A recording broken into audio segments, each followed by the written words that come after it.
groups and associations, and from the general public through adverts in the national newspapers. A small team, including the moderators, then collated and edited those questions that best voice the concerns of the people as reflected in the range of questions received. The representatives of the political parties also balloted for the order in which they are represented on stage. We are acutely aware of the fact that given the wide variety of issues raised by the public for possible discussion and considering the time constraints for each debate, we definitely have not been able to address every issue considered to be of concern to every Ghanaian.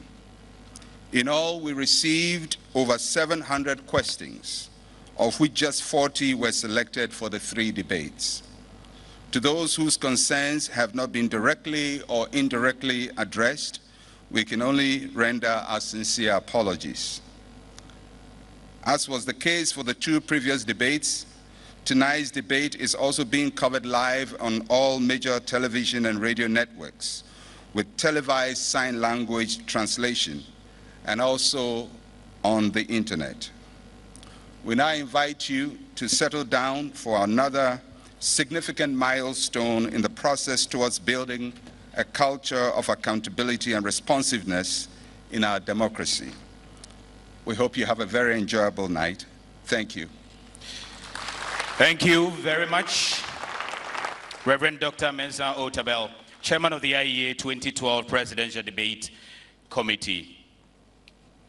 For your information, the 2012 presidential debate is under the theme, IEA Presidential Debate, Upholding Electoral Accountability. I will now spell out the rules and guidelines of tonight's debate. Candidates are seated in the order of the ballot. To our extreme left is His Excellency John Dramani Mahama of the National Democratic Congress, followed by Dr. Abu Sakara Foster of the Convention People's Party. Then Mr. Hassan Ayarega of the People's National Convention, and on the extreme right is Honorable Nana Adodankwa Akufo-Addo of the New Patriotic Party. There will be 3 segments. Each segment will consist of not more than 4 questions. Moderators will ask each question within 30 seconds, and all candidates will have the opportunity to answer the same question. The candidate to give the first answer will rotate according to the candidate seating position. For instance, His Excellency John Dramani Mahama will answer the first question, followed by the other candidate in their respective seating order. Each candidate will have exactly 3 minutes to answer a question, and each candidate will have 2 opportunities for follow-up questions. Candidate will have 1 minute, I should say, to respond to each follow-up question. And during the debate, each presidential candidate has 3 opportunities for a rebuttal, which should be made within 2 minutes. After the end of each of the first 2 segments, there will be a short break of 10 minutes. During this break, only 2 designated persons per party would be allowed to interact with the candidates on stage. The 2 designated persons must wear their protocol tags. At the end of the debate, each presidential candidate shall have 3 minutes to make a closing remark. And there should be no applause or noise-making of approval or disapproval during the entire debate, except at the end of each round. All mobile phones at this moment should be turned off.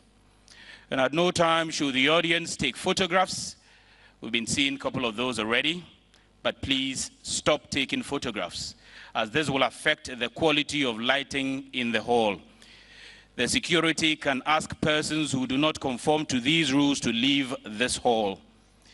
My name is Samuel Ajaman. I now hand you over to our moderators for tonight's debate, Mr. Kojo Opon Nkrumah and Professor Nana Opoku Ajaman. Enjoy the evening. Thank you very much. I wish to begin by thanking the IEA and specifically the Presidential Debate Committee, and then of course our distinguished candidate. Then, good evening to everybody, distinguished ladies and gentlemen, and welcome again to the final presidential debate for the 2012 presidential elections. My name is Nana Opukwajiman, and tonight I'm privileged to co-moderate with Kojo Oponkroma, who will begin the three-part questions on governance. Kojo. Gentlemen, good evening. We will start on the first theme of governance with a sub-theme of crime and security. We'll start with you, President Mahama. The question is, how do you plan to tackle crime, especially armed robbery, drug trafficking, and white-collar crime?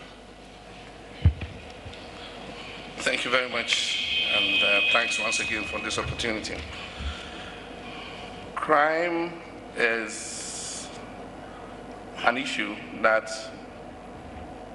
concerns the environment in any country that can hinder progress and development. And so it's important that governments put crime fighting at the top of the agenda. Under this current administration, we have taken a lot of steps to try and battle crime and reduce it to the barest minimum. One of the major successes we have gained is a drop in crime statistics. And I'll give you, for instance, robbery. There's been a drop in reported robbery cases from 4,753 in 2008 to 3,909 in 2012. And if you look at other cases, there have been quite significant drops. It is only in the area of defilement and rape that we're not seeing sufficient reduction. What this government has done is to apply technology, personnel, and equipment to improve the crime-fighting institutions. And so the police have received vehicles, they have received protective gear for the fight against armed robbery. They have received communications equipment to be able to communicate effectively in the fight against crime. Aside from that, we have strengthened their laboratory support in terms of the forensic lab. We have overhauled their forensic lab completely to provide for ballistic testing, to provide for DNA testing, to provide for testing of narcotic drugs. And in addition to that, we have also increased the number of personnel. Over the last 4 years, we've recruited 4,000 new police personnel to beef up the numbers in order to make sure that their presence is more felt. With regards to narcotics, we have increased funding to the Narcotics Control Board from a little over 1 million Ghana cedis to 7 million Ghana cedis over the last 4 years. This has helped the Narcotics Control Board to increase its capacity to detect narcotics. We have also strengthened our collaboration with our foreign partners to strengthen detection and prevention and also arrest. And if you look at the statistics, there's been a significant drop in reported cases of narcotics. White-collar crime continues to be an important subject, and we are adding it to the curriculum of the police service in order that they coach police officers on detecting white-collar crime. IOCO's law has been revised, and they have seen significant appreciation in their funding in order that they can fight white-collar crime, especially cybercrime. And this is giving us some significant results. IOCO is having a higher morale, and they are carrying out their mandate in a more effective manner than they did. Thank you, Mr. President. I want to go to Mr. Abu Sakara Foster, Dr. Abu Sakara Foster. Good evening. Crime takes all shapes and forms, and it needs to be tackled in a comprehensive framework of national security, as well as education, and then the preventive and punitive measures. At the national security level, we'll strengthen our immigration, our police, and our law enforcement officers undercover.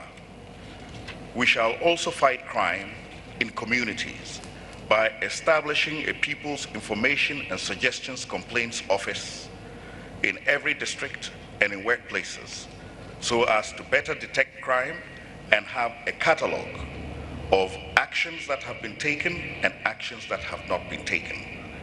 The key thing is to be an enforcing government. If we begin to enforce and implement, the deterrent will be there, as well as the reforms and institutional structures that we put in place.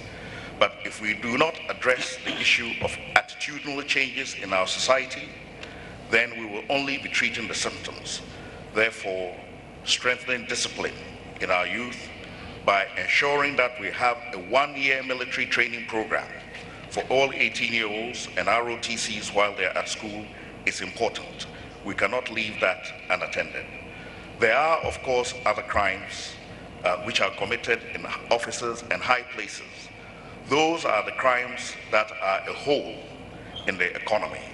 And this we will take by ensuring that we strengthen the economic crimes unit, just not by training alone, but also retooling them and ensuring that we select the right people to put in those places. Ultimately, we have had significant institutional reforms that look at equipment, skills, etc. Those have been going on, and the magnitude of impact is limited. We need to address it at the fundamental problem, at the fundamental level as a society, and address those issues which speak to what we see to be right in our community and what we see to be wrong. We must therefore mobilize public opinion strongly against corruption and ensure that it is not something that is condoned in our society and it is punished when it is detected. Along with the other measures we shall take are the incentives. It is clear that many of our security people guarding our borders, standing in rain while we are asleep at night, retire after 27 years with a meager package of not more than 27,000 Ghana cedis. This obviously is not enough when our parliamentarians walk away with 80,000 cedis after 4 years. Thank you, Dr. Sakara. Let me go to Mr. Hassan Ayaga of the PNC. Good evening to you, ladies and gentlemen. Thank you for the opportunity. Our dear nation has enjoyed peace and security over the past 2 decades, thanks to the vigilance of our security services. Let me take this opportunity to congratulate our men and women in uniform for a good job done. Well, when I am elected as president, I will ensure that the peace and security that the nation enjoys is consolidated and strengthened by putting in place the following measures. Before that, in Ghana, only a segment of the population is living in peace and security. The majority of the persons are living in various degrees of insecurity. The rich build walls, tall walls, around their houses, add barbed wires, and add electrical fences. Then additional rare 20 dogs and high private security for their gate men. I will fight crime through many measures. The first measure is to modernize and re-equip the armed forces and the police and other security agencies with the latest weapon and hardware to enable them to perform more effectively and efficiently. We will bring back the border guards concept, equip them to police our borders and all entry points, increase the number of police personnel to the ratio of 1 police officer to 300 people. We will also provide and deploy the most advanced closed-circuit monitoring system at all the country's entry point and government establishment to further enhance the work of security agencies. But we all are involved in maintaining peace and controlling crimes. It is not just the security as individuals in your homes and houses. When you see burglary going on, somebody in another person's house, if you cannot control it, you just inform the police. We will put up telephone lines free of charge that people could easily access the police so that when we equip them with the modern vehicles, like the NDC have done, we will continue to give them more and more equipped other vehicles to support them, and they will be able to control crime in more than 24 hours. Thank you very much. Thank you, Mr. Ayarga. Let me go to the MPP's Nana Akufo-Addo. Thank you very much, Kojo. And let me say good evening to everybody here and to fellow Ghanaians. The question you've asked is a question of great importance for the lives of our people. The security of everyday life is probably the most fundamental requirement of any citizen in any society. And our people have been confronted recently with significant increases in crime, robbery especially. I'm surprised to hear the statement that the statistics indicate that there's been a drop. I wonder whether it is like the single-digit inflation, that there is a disconnect between the figures and the reality on the ground. Most people will be astonished to hear that. Armed robbery is on the increase. And it makes a mockery of the claim that was made that armed robbery would become a thing of the past, which was promised by the NDC in the 2008 election. Be that as may. Clearly, we're dealing with a matter that requires a very comprehensive response. A response about the strengthening of the institutions that have the frontline duty of combating crime. I'm talking, of course, there principally of the police. I have been, and I continue, and our party continues to be, for a rapid expansion of the numbers of our police service. We have a ratio of 1 to 1,200 in our country, when the UN benchmark talks of 1 to 500. So that's an area that we can do something about immediately. And by increasing the strength of the police service, of course, also enhancing their capability, giving them better and more well-resourced tools to carry out their work. The police cry that they don't have fuel for their vehicles when you call upon them. It's not something that should be allowed to continue. So that's one. Secondly, obviously, the other aspect of law enforcement, that is the Ministry of Justice as well as the judiciary, equally need to be strengthened for them to be able to work more efficiently and more effectively. We're then dealing also with what we need to do to expand our economy, because an expanded economy and an enhanced economy will mean that the resort to armed robbery and to crime, hopefully, will diminish. That connection has been made in other parts of the world, and it's a connection that we can make here as well. Focus also on what we need to do to improve the living standards of our people, enhance their living standards, and in that process, I'm also certain that we will come to better grips with the issue of crime in our country. Thank you all very much. Thank you all very much for your responses on crime. We are still on governance, and we move to the second question. And I'll begin with Dr. Abu Sakara of the CPP. The second question. All right. There is a general perception that corruption permeates nearly every facet of Ghanaian society. For example, the public service, the justice system, and even the political establishment and the media. Specifically, the question is this: what steps would you take to address this problem? Thank you. The first thing is to strengthen the institutions themselves. The issue of corruption is pervasive because it is difficult to detect, and it also becomes part of a habit and attitudinal changes. Therefore, we have to have mechanisms in place first to detect it.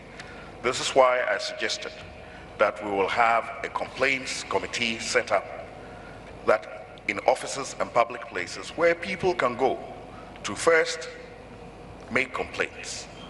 Thereafter, the Whistleblowers Act, which we have put in place but not empowered because we do not give anonymity, we do not give security, we'll make sure that those things are in place to ensure that when people make complaints, they are not the ones who get punished. And this is very important to the detection of corruption. We will also ensure that the Procurement Act and also measures which are put in place for disbursement of funds in public institutions are tightened up. First of all, the issue of decentralization is important to decentralize even the corruption. because when it is all left in the center, it is of gargantuan proportions. But if we decentralize the funds for implementation to the local level, where people can see what the money is meant for and have a measure of holding the public officers accountable, we will reduce the incidence of crime and corruption. That is one of the measures we shall put in place. Furthermore, we will ensure that we take steps to recover the perceived benefits of corruption. If people are left with the benefits of corruption, it is an incentive. If we take measures to recover those assets and bring them back to the public purse, then it will give less opportunity and less incentive for people to be involved in corruption. We also will do things that protect our security forces themselves. We live in a community where everybody knows what everybody does. And to enforce the law is almost to become a pariah.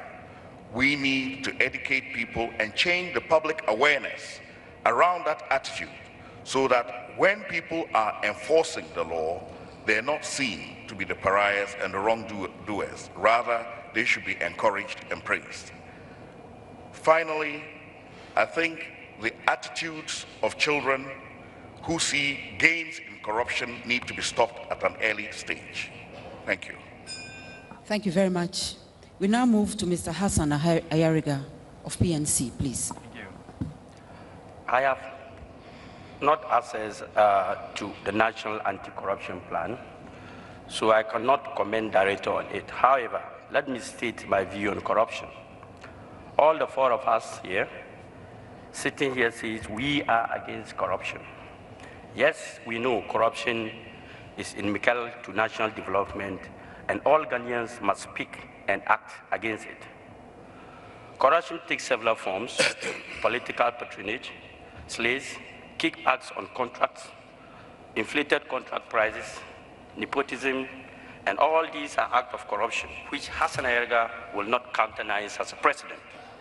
Yes, we have institutions like SHRAC, EOCO, Integrated Initiative, etc., committed to the fight against corruption. These institutions must be resourced, and the PNC government will do more than what the other parties are promising in this respect. However, beyond supporting this institution, I feel as president, you can best fight corruption by leading by example. My father, Nana, was in the MPP government when President Kufuor defended corruption that it started from Adam. This Kufuor's principle translated to chop, make I chop. You cannot lead the fight against corruption with this mentality. When I say I will lead by example, I mean that I will be truthful. You can speak the truth, you can fight corruption, and if you know even the senior high school is not possible, yet you promise it, you are being untruthful, and you are prone to corruption. If you hide things about yourself, and you come to tell us different things, it's also corruption. We will also strengthen the state institution with fighting corruption, so to us that they investigate and punish all persons engaged in corruption. Let me state one few things. Mala Isa, as you know, I will not ask my party, I will not talk so much about it, but I will tell you one thing that the MPP government did in prosecuting the PNC man when many other cases were sitting and dismissed, and we could not even find dockets, and they were missing in the Attorney General office, where my senior brother or my father was the Attorney General. So Hassan Ayariga is saying, in dealing with corruption, the laws will be no respectable of persons. Simple and short. Hassan Ayariga will not keep companies with drug dealers, alone appoint them as advisors. Let me emphasize that my point of leadership by example is crucial in the fight against corruption in all forms of government and public offices. Thank you very much. Now we move to the MPP, Nana Akufo-Addo. Thank you, Madam Moderator. Madam Moderator, I think that this is one of the most important matters confronting the development of our country. How we can bring corruption under control, reduce, and finally eliminate it from our body politic. I see the beginning from the example that the leader will give. If you are committed to the fight against corruption, you yourself, of course, must not be corrupt. You yourself should be somebody who can take on the fight because you're not corrupt, have never been, and will not be. That is the position in which I stand. Not being corrupt, never will be, and have not been. That's the first thing. Secondly, we need also to strengthen the institutions that have to deal with matters of corruption. Once again, obviously the police and the other agencies that now exist in our republic, the SHRAJ, the IEA, and the rest. My own belief is that the remit of SHRAJ on the issue of corruption is too large, their remit generally, and that there is a need for us to have a dedicated anti-corruption agency that will deal with it. Thirdly, the legislative framework, and nobody did a better job in putting the legislative framework in place to deal with corruption than the government of J.A. Kufuor. The Whistleblowers Act, the Procurement Law, the Financial Administration Act, all of these are the legal basis that have been put in place to make the fight against corruption easier. One of the big things is that the first time that the Whistleblowers Act was implemented, the whistleblowers, contrary to the spirit and intention of the law, were the ones who found themselves in trouble. Dismissed from the civil service, they had to go to court to fight to bring their way. That clearly did not send a good signal about the fight for corruption in the NDC. We have had a series of events that have alarmed our nation. The most, of course, are these very famous, dubious judgment debts that have been paid out in the last few years. Large sums of money, payment of which are very questionable and whose basis many people in Ghana question as examples of high-level corruption. We know about the petty corruption that exists within the bureaucracy. There's a need to deal with it, and we deal with it by simplifying the rules and make it easier. But it is the mega corruption that we have seen in recent times that have become the bane of our society and which we need to do something about. We need to work in such a way that the leadership of our country will not countenance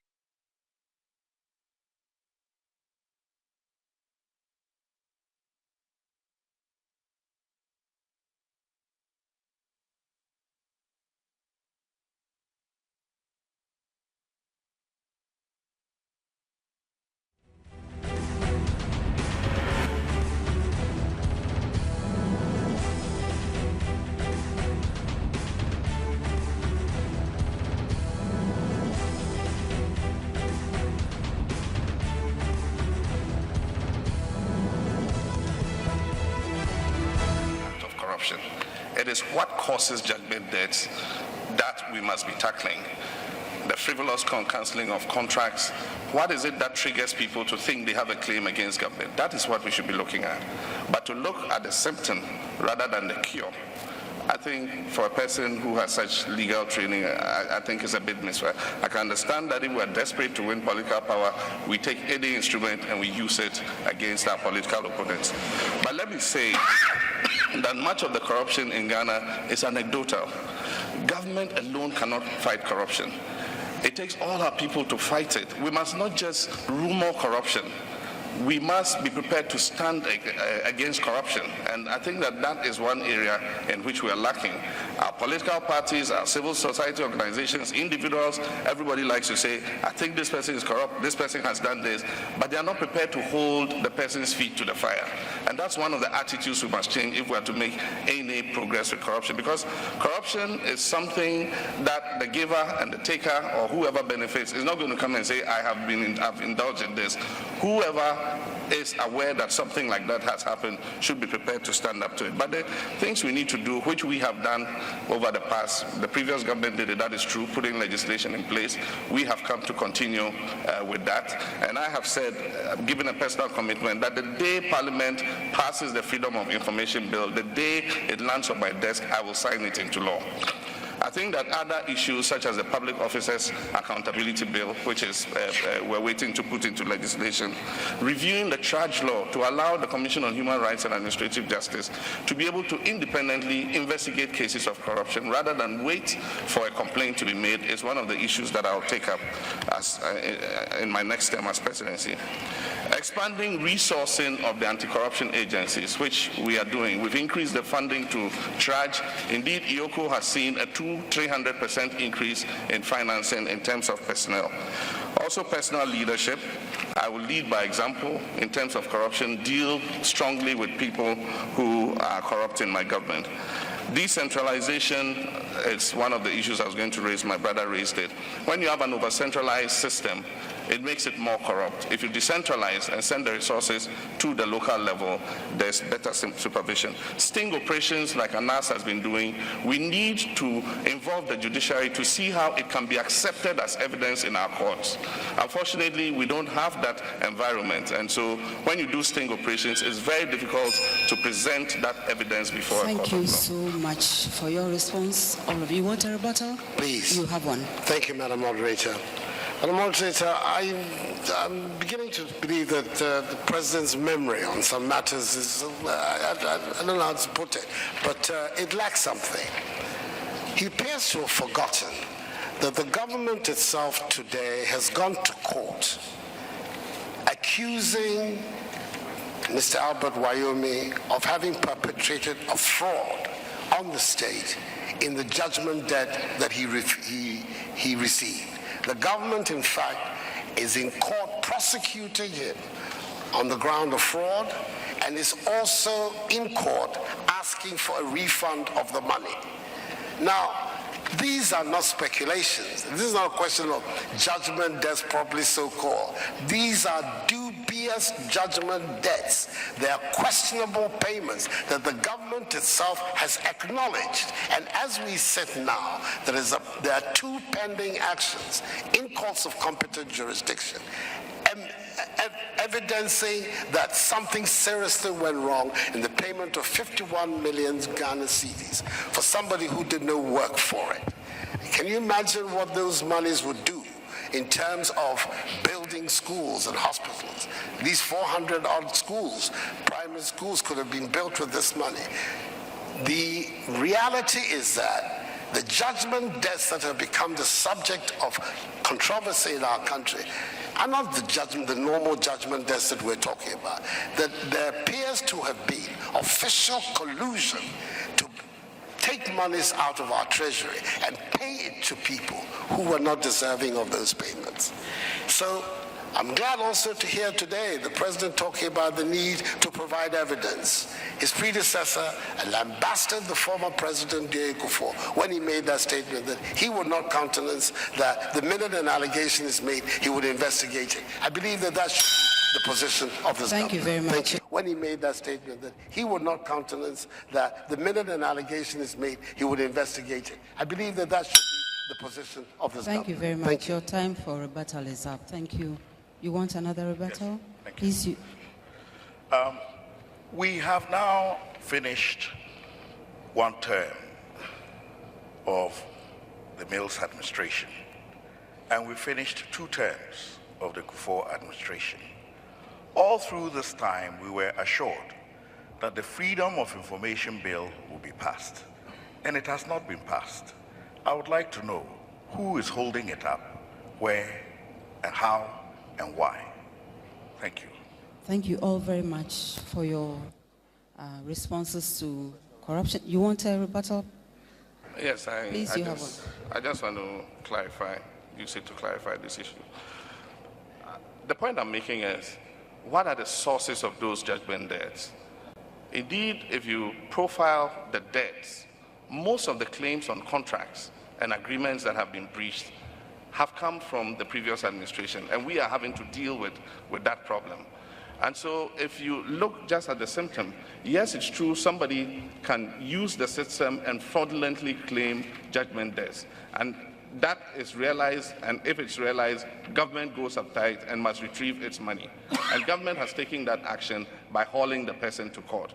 But the point I keep making is that we must look at the frivolous cancellation of government contracts. When political parties come into power, every contract that was signed by the previous government is suspect and subject to change. With regards to the Freedom of Information Bill, we considered it in Cabinet. We approved it nearly 1.5 years ago. It is the property of Parliament, and I urge Parliament to quickly pass it. I think that a country where we can have better access to information would be a country that is empowered to fight corruption. And so if we have the Freedom of Information Act in place, media, individuals, everybody can go apply for the relevant information. And if they have access to more information, then that means that a lot of this speculation about corruption and so on and so forth might be allayed before they even become a problem. I want to also indicate that we have made progress with the Transparency Index. The only way of determining corruption, because people won't come and admit they've been corrupt, is to look at what the perception of it is.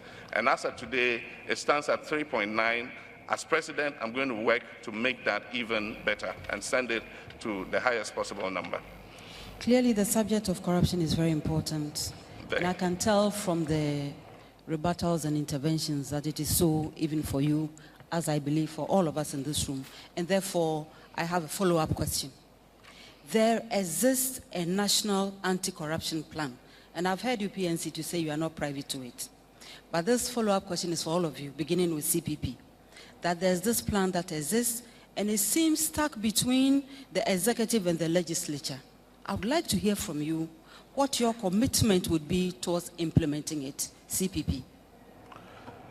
First of all, we have always advocated for a separation of the Minister of Justice's office from the Attorney General's office, so as to reduce possibilities for conflict of interest and empower the Attorney General to be able to independently prosecute cases. We are of the opinion that if this channel will not work, then we should strengthen further Shiraj to be able to independently prosecute cases. And that would mean not only provision of infrastructure and funding for them to be fully functional, but also it will mean training in crime prosecution per se. So what we want is to ensure that there is independence for people to be able to perform their tasks without interference from the executive. And reducing the powers of the executive in this regard is very important. Thank you very much. Mr. Ayarga, would you like to comment, or is it all right with you if I skip you? Because you said you didn't know about the existence of this plan. Come again? About the National Anti-Corruption Plan. Do you want to comment on it? How you would implement it? I didn't hear you very well. There exists a National Anti-Corruption Plan, which seems to be stuck between the executive and the legislature. What would be your commitment towards implementing this plan? I think that from the word go, many of our regulations and our constitutions need to be reviewed when it comes to some particular aspect. I know that Shrag and Yoko, when given the necessary powers, they can work beyond others, anti-corrupt policies that will be issued to be able to change reforms and legislative reforms and attitudinal change. In addition, if we establish a special unit to keep an eye on government appointees, I believe top officials and others known sources of corruption similar to Armiao and us will work better for us than the public sector alone. Thank you. So, to Nana Akufo-Addo, please. NPP. Thank you very much, Madam. The commitment of our party and ourselves to the implementation of the National Anti-Corruption Plan is unequivocal. We have one modification that we would like to bring to the plan, The plan was led in its making by SHRAG, and our view is that the remit of SHRAG is far too broad for it to be the most effective means of dealing with corruption. We believe that the creation of an anti-corruption agency specifically dedicated to that is a critical step that we have to take. Secondly, there can be little question that there is a need for the Attorney General to delegate his power to this anti-corruption agency, to give it the opportunity directly to prosecute where it thinks prosecution is necessary. The Freedom of Information Act had a 60-day period. Thank you very much. Now to the NDC. Thank you very much. The National Anti-Corruption Plan, Cabinet endorsed it. I was in the Cabinet meeting that discussed it, and we think it's a good plan. It's going to strengthen the fight against corruption in this country. The major plank in this plan is strengthening the anti-corruption agencies, and I think that that is at the core of our fight against corruption. Apart from public collaboration with the anti-corruption agencies and the security agencies, I think the next major issue to do with fight against corruption is the resourcing of the anti-corruption agencies. We've started to do this by increasing the funding to IOCO, and I think that also increasing the funding to TRAJ. I don't think TRAJ has a problem with its remit and its mandate. TRAJ's problem is under-resourcing in the face of competitive fight for resources for healthcare and education. As President, I'm committed to increasing the funding of TRAJ and making TRAJ have stronger teeth to be able to go after corrupt officials. Thank you, Mr. President. Gentlemen, we are still talking about governance, and I want us to talk about decentralized governance for a moment. The process of decentralization in our country hasn't gone as far as desired. You take a pensioner, for instance, still has to travel to Accra for his benefits. There are many across the country who still have to come to Accra for very basic and simple things. Here's the question. What strategies would you use to advance the decentralization agenda in your tenure? Ms. Ayerga of the PNC, I will start with you. Can you repeat the question again, please? What strategies would you use to advance the decentralization agenda in your tenure? Thank you. The last IEA debate, I made mention of decentralizing the system of government in Ghana. Many did not understand what I was talking about. If you take Ghana into consideration, you will realize that everything is based in Accra here. Government contracts, government offices, businesses, and many other things. Even when companies come to Africa or Ghana to establish, they are fitted and sited in Accra. Now, you realize we have 10 regions in Ghana. We have the Ashanti region and many other regions. In the northern part of Ghana, we have vast land and we have cheap labor. Now, if we do not decentralize the system by, first of all, encouraging investors to make good use of land and labor in other regions. Secondly, to make good use of available resources or opportunities that are in other regions that we don't have in Accra. Thirdly, we need to decentralize the system so that the movement of labor from the south, from the north to the south, will be cut off. Take Accra, for instance. Early mornings when people have to go to work, the whole place is congested. People drive 3 hours to their offices. If we are able to decentralize the system, then we will have a way of having jobs created in many of the regions that we have. For instance, we can move the iron rod company to be in Bolga. We take cement to be in Tamale. We take the plastic companies to be in Ashanti region. In that way, when we decentralize the system and decentralize all the activities of operation, it will now make the economy strengthen and have so much jobs for people across borders. It will stop the movement of young people from the north to the south. It will breach the poverty and also breach the SADA game that the NDC is putting up. I think that more institutions have to be created to make sure that decentralization works. Thank you very much. Thank you. Nanado, the question is how? What strategies would you use to advance the decentralization agenda in your tenure? Thank you very much, Kojo. Yet another very important question for the future of our country. My understanding about decentralization is that we're talking about the devolution of power.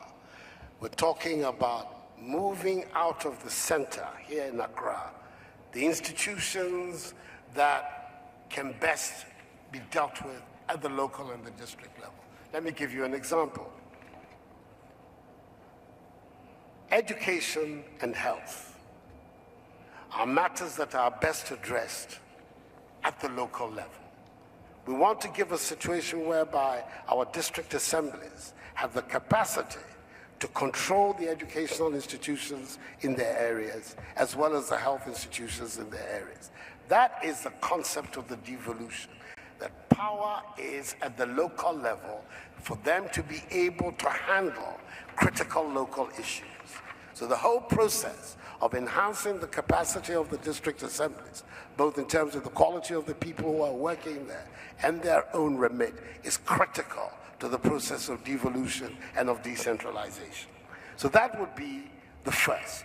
Recognizing that it is difficult for anybody to say who has power to give it up easily, but that those of us who are at the center, God willing, if we have the opportunity, will recognize that the development of our country requires this process of devolution, and that therefore it is in the interest of our country to move the consideration of some of these basic fundamental issues for treatment at the local level, at the district level. That will be a very, very critical part of the strategy that we're going to have for decentralization and devolution. Clearly, the process of also giving the district assemblies the wherewithal in terms of the quality of people who are there is also going to be extremely important. I am for using the facilities of the local government school here in a much more dramatic and rapid manner than we have seen so far, to be able to turn out the people that can man our district assembly administrations and thereby take ownership of these critical institutions that we need to have in our education as well as in our health structure. So you have a combination of, first of all, the determination, the commitment to the decentralization process. I think that to a large extent is what has been lacking. Once people speak of decentralization when they're in office, when they're in opposition, but when they get into office and they recognize that they're going to have to cede their power, they tend to then become slow and shuffle their feet. So we have to have the commitment. And then we have to have the recognition that we need to do a great deal to enhance the capability of the local government institutions that we have at the moment to be able to handle the issues of decentralization. Thank you. Mr. President, the question is how? What strategies would you use? Often the question is a bit awkward for me because what will you do? I am doing already. I've been chairman of the Decentralization Oversight Committee over the last 4 years, and we've done phenomenal. I disagree with you when you say we haven't achieved much. We have. Decentralization has 3 steps. It's got political, it's got administrative, it's got financial. We've done much with political. Indeed, other countries have come to study our district assemblies concept. And so we've made phenomenal progress with that. The districts are taking decisions of their own on what they want to do, what their development projects is. And so they've been empowered enough to be able to do so. Administrative, we had a problem of transferring the staff of the civil service to the local government service, which by God's grace we have achieved. It was a very difficult process. We had to educate the workers because of the transfer from civil service to local government service. They were scared about what was going to happen to them. Last year, we had a symbolic transfer of the staff. The head of civil service handed over the staff to the local government service. We're recruiting additional 2,600 staff to service the new districts that we have created. Then you have financial. Financial is where you empower the districts with the resources to be able to determine what they want to do themselves, hire their own staff, pay them themselves, rather than have it done at the center. Currently, we have a centralized payroll, which is at the Accountant General's Department. And for the first time, what we did was we introduced composite budgeting, because composite budgeting is what takes care of equipping the district assemblies to be able to manage their own finances. One of the things we realized was the education sector and the health sector, which are two critical sectors that must be in the decentralized departments, were taken out by the previous administration. We have put them back in. And that is why teachers and nurses and other people would eventually have their payments made at the district level, and it would be easy to know if a teacher is at post or he's not at post, because the Controller and Accountant General sits here, the head of the Ghana Education sits here. If a teacher doesn't go to school, they don't know it. But at the district level, the district chief executive is more likely to know if a teacher is not coming to school or a nurse is not at post than the current system that we have. So we are doing it already. One of the things we're doing is to increase performance by using the District Development Fund.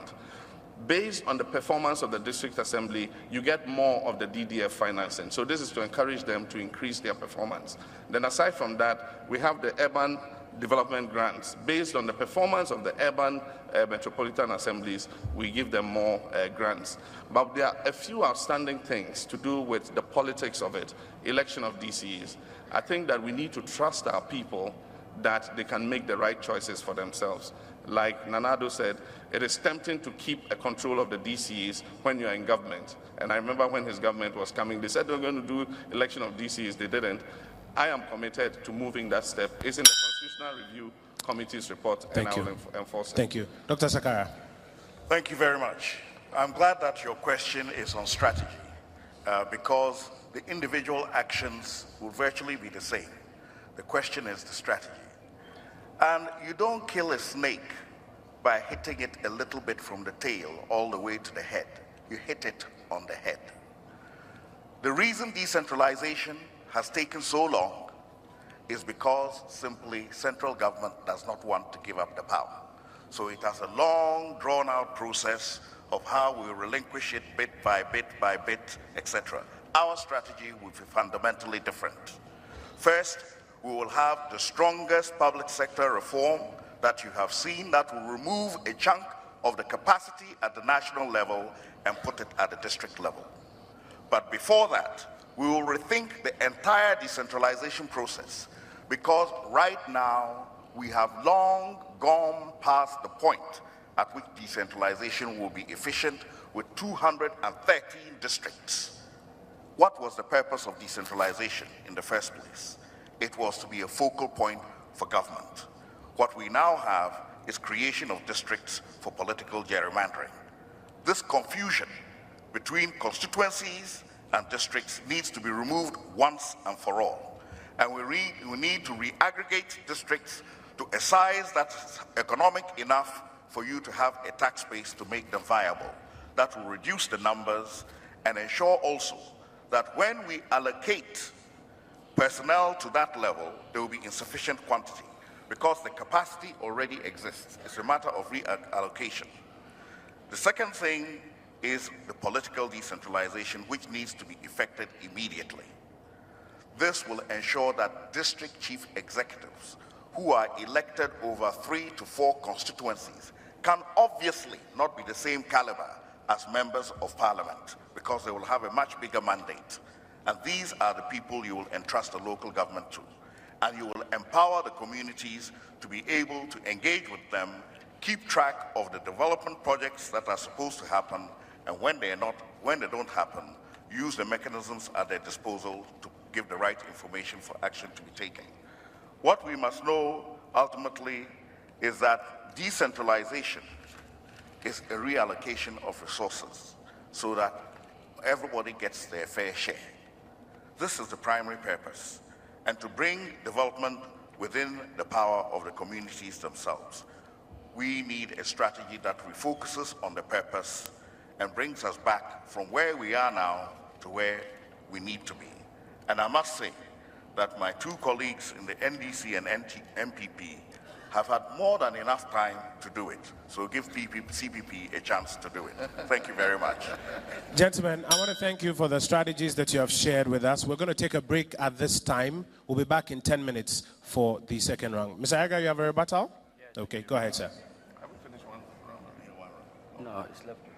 I think that let's go back to the powers. The last time I made mention of separating economic power from political power. With regards to decentralization, I believe if government or the nation is able to review our constitution to separate economic power from political power, the decentralization will be more effective in all the sectors of this country. Because you realize that all the powers of government take controls of every situation in every district. Now, it is government who decide which particular constituency must be developed or not.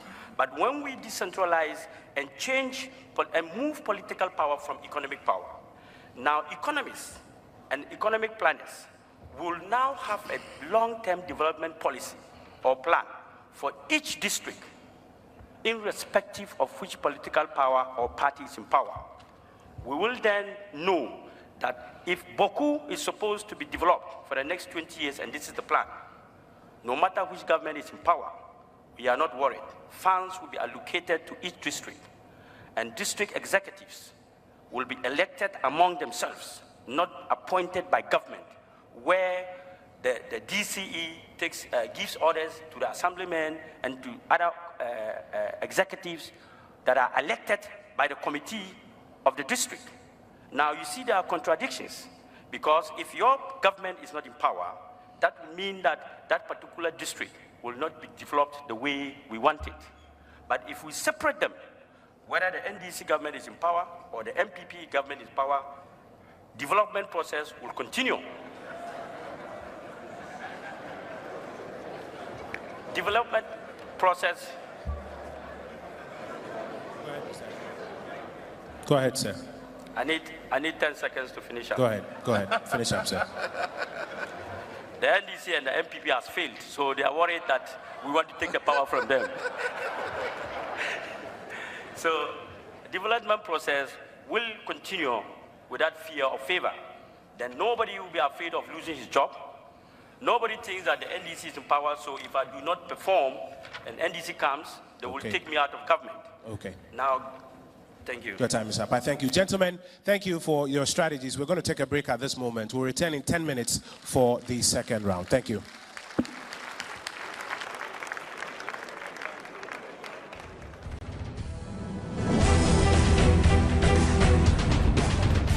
We're talking about CP, we're talking about Wyoming. Those are fraudulent things that have happened. So we should not mix the issue and try to say that all political parties are the same. They're not the same. We're talking about real things. Listen, for example, there's this topic of Cape something, with Kufuor signing a letter saying that he remembers the case but doesn't have the details. That's a case that was coming from the 70s. Judgment debts have come from the 60s. Right. So, no, you need to give me that. So there is a need for us to be clear about that and deal with it as is. On the matter of general corruption and this Shraj thing versus the anti thing, yes, it is good to have positions. We have the position, as our leader has said, and hopefully the president has said, that it's going to be something that has to be dealt with. Now on. We'll come back to you when there is another break. And those of you who are close by the Kokomlemle area, Joy FM is organizing a viewing of the debate at the Joy FM car park, so you can just pass by and take a watch. 1962 gives every nation control over its resources. However, in the kind of contracts that we have been writing with foreign investors, we have not asserted this claim to its fullest. It appears as if we are rather borrowing those natural resources. I believe that we must assert our ownership over those resources. And we will do this first by ensuring that we use the existing opportunity of the oil income to gather sufficient capital resources to have very different kinds of contracts in the subsequent oil fields that we explore.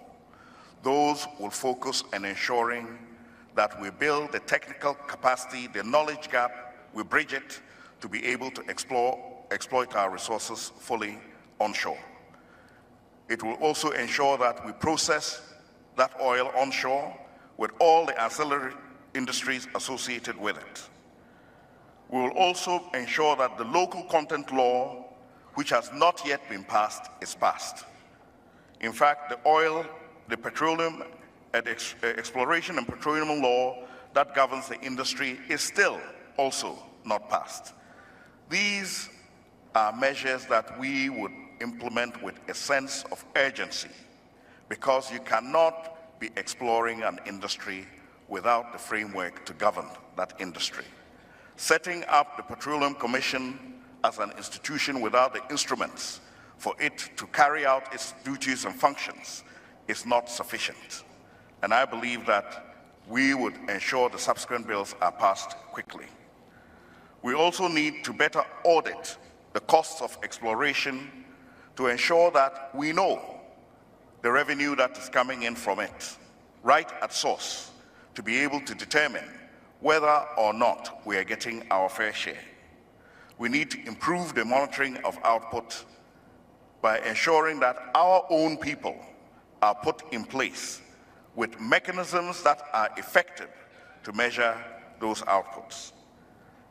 We need to view that natural resource as an inheritance of the future generation yet unborn, and manage it with the responsibility that a responsible government should have to ensure that our own resources benefit our own people. We need also to improve the capacity of our local entrepreneurs to engage. Thank you very much. We now move on to PNC. Mr. Yariga. Excuse me, can you turn on your mic? The recent discovery of oil and gas in commercial quantities was greeted with joy and enthusiasm by Ghanaians, hoping that their living condition will change. Unfortunately, 3 years after oil production, nothing has changed. This is because the production agreement entered into with the oil companies does not favor Ghana and Ghanaians.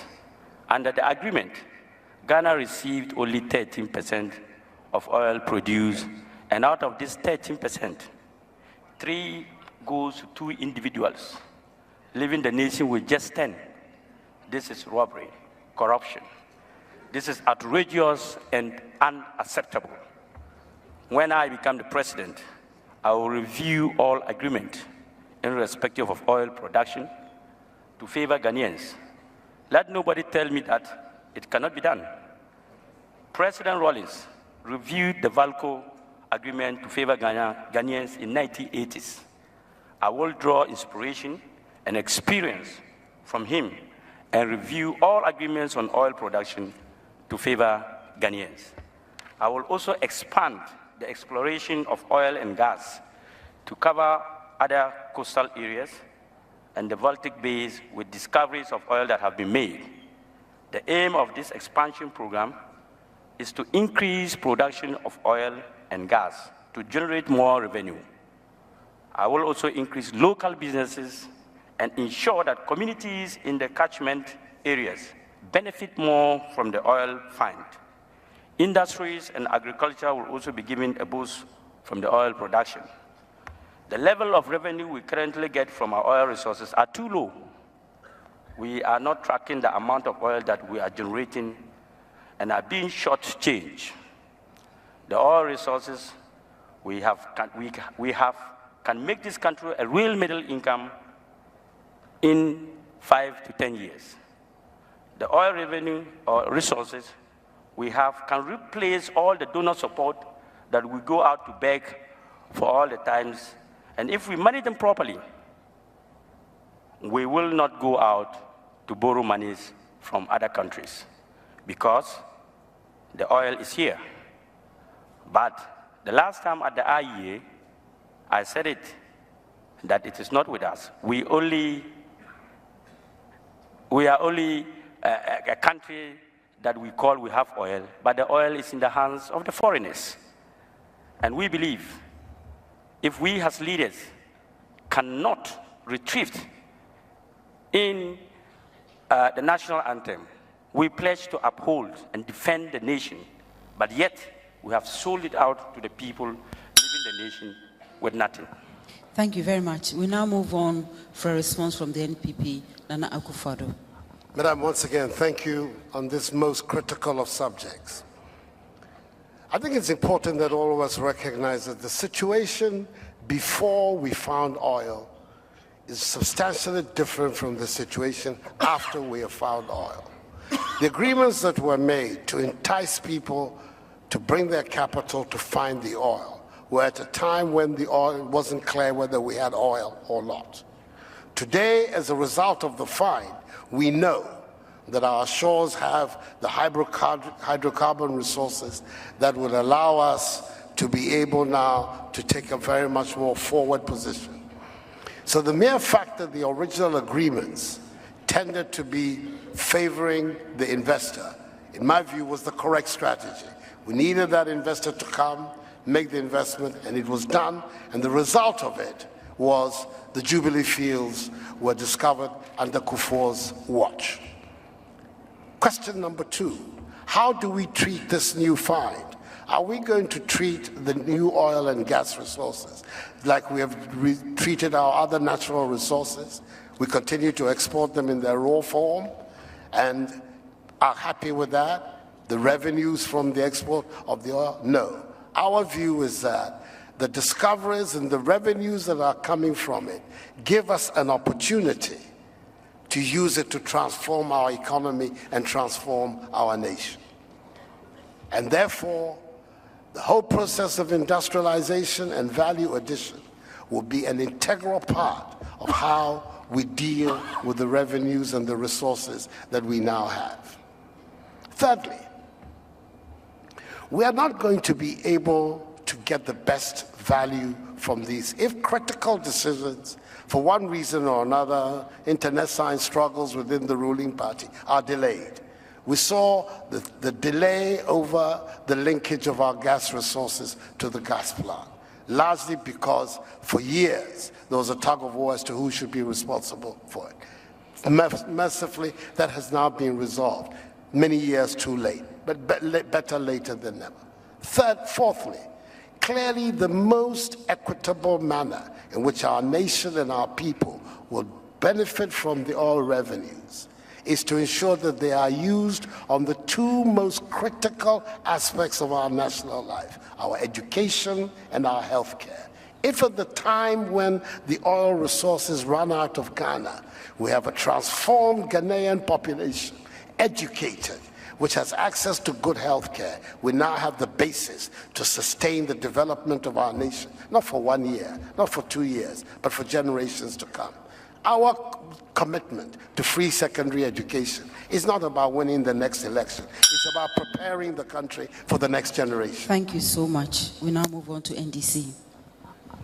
Thank you very much. I'll start by saluting the PNDC government and the GNPC. The GNPC was formed by the PNDC, and I think that step at the time is what has brought us where we are today. The GNPC has done a phenomenal job over time to discover the initial oil wells that we found and the recent discoveries that we have made. Under President Kufuor's watch, Jubilee was found, and since then, most people don't know it. Since 2009, under President Atamil's watch, 16 new discoveries have been made, and that's phenomenal. And so it is important that, one, we strengthen negotiation of what we get as a country out of our oil resource, but most importantly, put in place the legislative environment that makes the industry predictable and attractive to investors who have the technology and the capital to put into it. And again, this question often is a bit inconveniencing to me. It says, what will you do? We are doing already. I am doing already.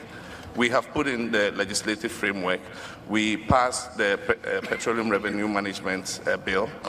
We passed the bill that set up the Petroleum Commission. We have approved in Cabinet the Exploration and Production Bill. It's currently awaiting parliamentary approval. And I'll appeal to our members of parliament to look at it quickly and let it pass so that we can have that bill in place. Because then that covers the various steps of the oil industry. That is production. Then you have regulation, which is the Petroleum Commission. Then you have how revenues are used, revenue management, which is the Petroleum Revenue Management. The last piece of legislation, which is still undergoing stakeholder consultation, is the Local Content Bill, to increase the capacity of Ghanaians to be able to benefit and participate in the oil and gas industry. It doesn't pay to have such a God-blessed resource and just have foreigners come and take it away without any benefit to your people. And so we're going to pass the Local Content Bill to justify and reserve some aspects of the oil industry to Ghanaians, and one, to encourage the foreign companies that are involved in oil exploration and production to engage Ghanaians to work for them. But all in all, it is how we establish the base that utilizes this oil and gas to propel Ghana's development forward. And we have elaborate plans to do that. We are processing, putting in the gas pipelines, putting in the processing plants, which will supply gas to our thermal production. We all have seen what has happened with the West African gas line when we lost gas from Nigeria. It behoves on us to have our own supply of gas so that we will not fall into this situation again in the future. But we have put in place a blueprint for the midstream and downstream petroleum industry, and that is going to change the face of this country. It's going to create jobs. It's going to provide the needed investment and capital that we need to build our infrastructure and move this nation to the next level. Okay, thank you, Mr. President. Gentlemen, we're still talking about natural resources, science and technology. I want to ask a question about science and technology. I will start with you, Mr. Hassan Ayariga. And you know, science and technology is at the core of development the world over. Question: what are your plans to place science and technology at the core of Ghana's economic development? To be very honest, we don't hear you very well from this side. Let me take the question again. Science and technology is at the core of development the world over. The question is, what are your plans to place science and technology at the core of Ghana's economic development? Thank you now. Thank you very much. I believe my brother or my father, Nana, has been talking about the free,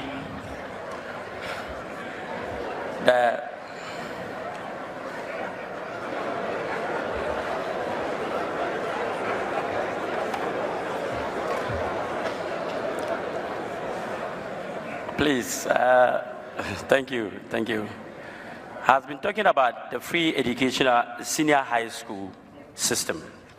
Now, let us not be worried about the free senior high school, but let us be worried about the quality of education that we want to deliver to our people.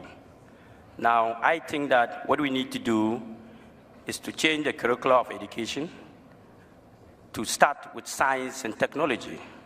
The University of Science and Technology in Kumasi is there to provide sciences and equip our students on technological-based subjects. Today, if you go to the University of Science and Technology, even the lift in the building is spoiled. And they are responsible for such courses. Now, the question is, how do we get these schools to do or to give proper education regarding science and technology? The last time I made mention that let's change and create and be more creative in the kind of courses that we give to our students so that they can be more technological and innovative and creative. So that at the end of the day, Ghana will produce graduates that are not avoidable, but absorbable. In that sense, we are able to say in our national development policy, we need to have 200,000 students that will graduate from the University of Science and Tech doing sciences. The gentleman we call Asafo Kantanka has been able to produce and manufacture cars in Ghana. Both the MPP and the NDC government have not been able to resource this gentleman to be able to employ more students and teach them the knowledge that he has regarding science and technology. At least, it doesn't mean that you must come from a school before you can teach technology. Some people have it from wisdom and knowledge, but they are not students. Go to magazine. We have many students, many people there that can manufacture and build cars, but because they are not in the classroom, we have ignored them. So our government will re-emphasize and change the curriculum of education rather than free, and make sure that we are more creative and innovative in delivering our educational sector and sciences. Thank you. Thank you. Ms. Ayaga. Nana Akufo-Addo. Thank you very much. Thank you very much, Kojo. Question after question tells us about the significance of this debate and the importance of these questions to our future. I think we have to start at the basic. First of all, we need to look again at the curricula we have both at the primary and the secondary level, and infuse those curricula with a greater emphasis on science and technology, training and knowledge. That's the first thing. The second, we need the teachers that will teach our children about science and technology. The initiative that Kufuor began, that of the 38 training colleges of education we have in our country, 15 of them were specifically dedicated to the teaching, the output of teachers mired in science and technology, is one that I will build on, create more and expand the capacity of our training colleges to produce teachers in science and technology. Thirdly, go around the schools, and I've been doing that the last 2.5 years. Everywhere I go, I try to visit a school to see for myself what's on the ground. Virtually all of them have no laboratory equipment to speak of. How are you going to develop science and technology in our schools if the schools themselves are bereft of the basic equipments that will introduce people to science and technology? So that's clearly a major gap that we need to fill, and fill urgently. Again, our tertiary institutions, Kwame Nkrumah University of Science and Technology, the University of Mines and Allied Technology in Takwa, are the institutions that are meant to focus on producing the engineers and the scientists and the technologists that we need. I believe there's a great need for us to refocus these institutions on this core mandate of producing engineers and technologists. My understanding was that the original vision of KNUST was to be the Ghanaian equivalent of MIT. We need to go back to that. And beyond it all, the commitment that we have to make to get away from the raw material exporting economy to an industrial value-adding economy. That automatically raises the profile of science and technology in our country and the need for us to have the institutions that can support them. So we're talking about a holistic presentation of a solution involving training, involving the development. Thank you. Let me go to the President. Mr. President, 3 minutes. Thank you very much. Nobody doubts what the role of science and technology is in development. If you look at every single case of countries that have moved to the next level, it has been on the wings of science and technology. And so it means the investments that we do in this area are crucial to our forward movement. Let me start. First, there was a confusion as to where to put the overall oversight of science and technology. And under the previous administration, I remember at one time it was under education, at another time it was under some other ministry, and so you couldn't really, tell where it belonged. Under our government, we found it a permanent home, and as long as I remain president, it will remain in that home, and that is the Ministry of Environment, Science and Technology. I think there's a natural linkage between, those areas, and it makes it better able to be supervised. And then apart from that, we had started the implementation of a science and technology policy, which was abandoned after 2000. We came and re-engaged with the science and technology policy and have passed it and are implementing it. Out of that flows several interventions, which again, the question is, what will you do? And I'll say we are doing, in rolling out various interventions to promote science and technology. One of them has been a long-standing one, which was introduced by the first NDC government, the previous NDC government, the PNDC, which is the Science, Technology and Mathematics Clinics for Girls. And that clinic has been phenomenal in terms of encouraging girls to go for subjects that previously you find that they had an aversion for. Many more girls are going into science, technology, and mathematics because of that clinic, and we have continued it for them, and I think that is a good policy. Aside from that, flowing out of the policy again, we held the first ever Ghana Science Congress, and I think scientists and technologists were all very happy about this. There were exhibitions, they showed their products and all that, and we selected the Scientist of the Year, and he was giving a car, and I think that that has been motivational for people in that sector, and we'll continue to do that. One of our flagship programs has been the Master's Program, which gives scholarships to students who are willing to study science, technology, and mathematics. We know that a lot of our students go for the softer subjects in humanities, and so the Master's Program has given out 5,000 scholarships to young people to study science and technology.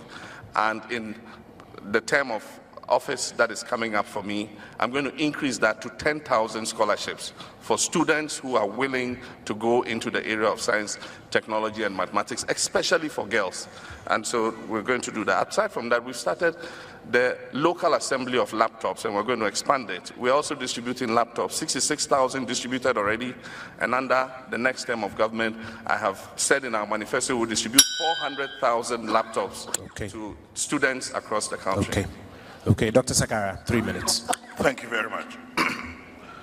The science and technology gap is directly reflected in the poverty gap. If we do not have science and technology driving the economy, then you will find that we are not able to close the income generation and the other measures that we need to take to improve people's lives. Therefore, we need a broad spectrum of interventions from education to investment in industry, as well as R&D, research and development. What we would do in the education section is ensure that we give the right emphasis to technical and vocational training and give it the pride that it deserves, because it is looked down on in our communities. Therefore, when people are not able to pass the BECE exam, we have said as part of our free education policy that we will establish district opportunity industrialization centers where they can improve their aptitudes in the technical areas whilst continuing with reading, writing, and arithmetic. So by the time they're 18 or pass out of that school, they have the same level of proficiency as people who have gone to secondary school. That, we believe, is the first step to promoting science and technology. The second thing is to make our polytechnics more robust by ensuring that you can graduate from those OICs into polytechnics to do community college degrees in technical areas. Lastly, we will also ensure that the appropriate training of graduates themselves is situated within industrial research and development. To move the ideas from the shelf to the factories, we will establish a 10 million CD research and development fund for innovations. That will ensure that all the innovations we have stacked up in CSIR don't just stay on the shelves, but we have a way of conveying them into industry. Ultimately, knowledge is demand-driven. If we are not making direct investments to grow industries in strategic areas where we have resources and comparative advantage, agriculture, the petroleum industry, fertilizer industry, also the light manufacturing, we will not be having the demand pull to bring knowledge and technology into the commercial sector. Therefore, we must make those investments as well as ensure that we continue a steady stream of people who can graduate from one level to the other. For us to be able to maintain those investments, we need to negotiate for markets for our light industry with people who we are dealing with in resources. Thank you. Thank you also very much. Now we move to the final question on natural resources. And I begin with the NPP, Nana Akufo-Addo. Generally speaking, our discussions on and our plans regarding natural resources leave out the marine resources. We would like to hear from you your ideas on how to expand our contributions from this sector, that is our waters, the sea, and so on, to our national life. Madam, thank you so much.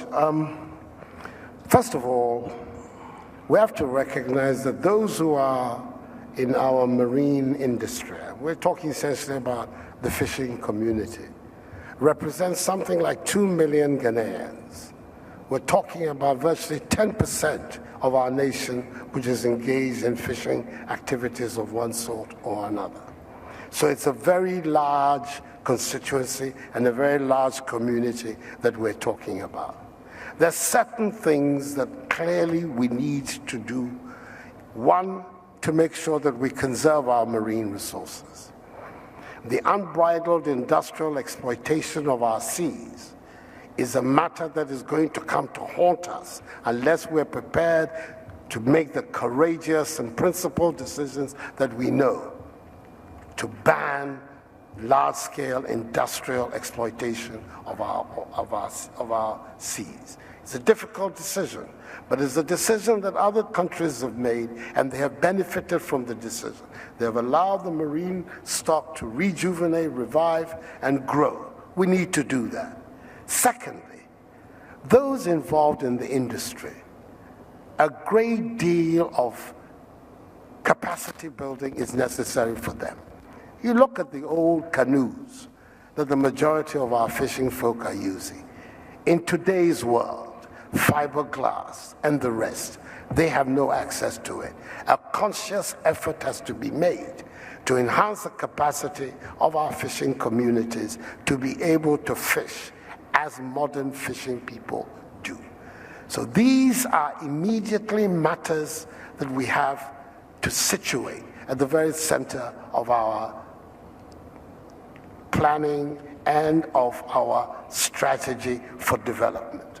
Thirdly, the various problems that this community has had, access to pre-mixed fuel, capacity to buy, outboard motors. These are matters that really by now we should have found solutions for.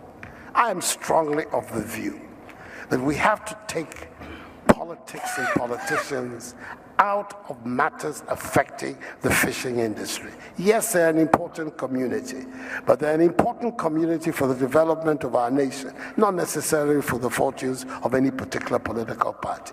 It isn't right that political parties, chairmen of political parties, are the ones responsible for distributing pre-mixed fuel. Those are not things that advance. We have to take politics out of it and allow the fishing authorities and communities to be able to handle these matters themselves. Thank you very much. We move to the NDC.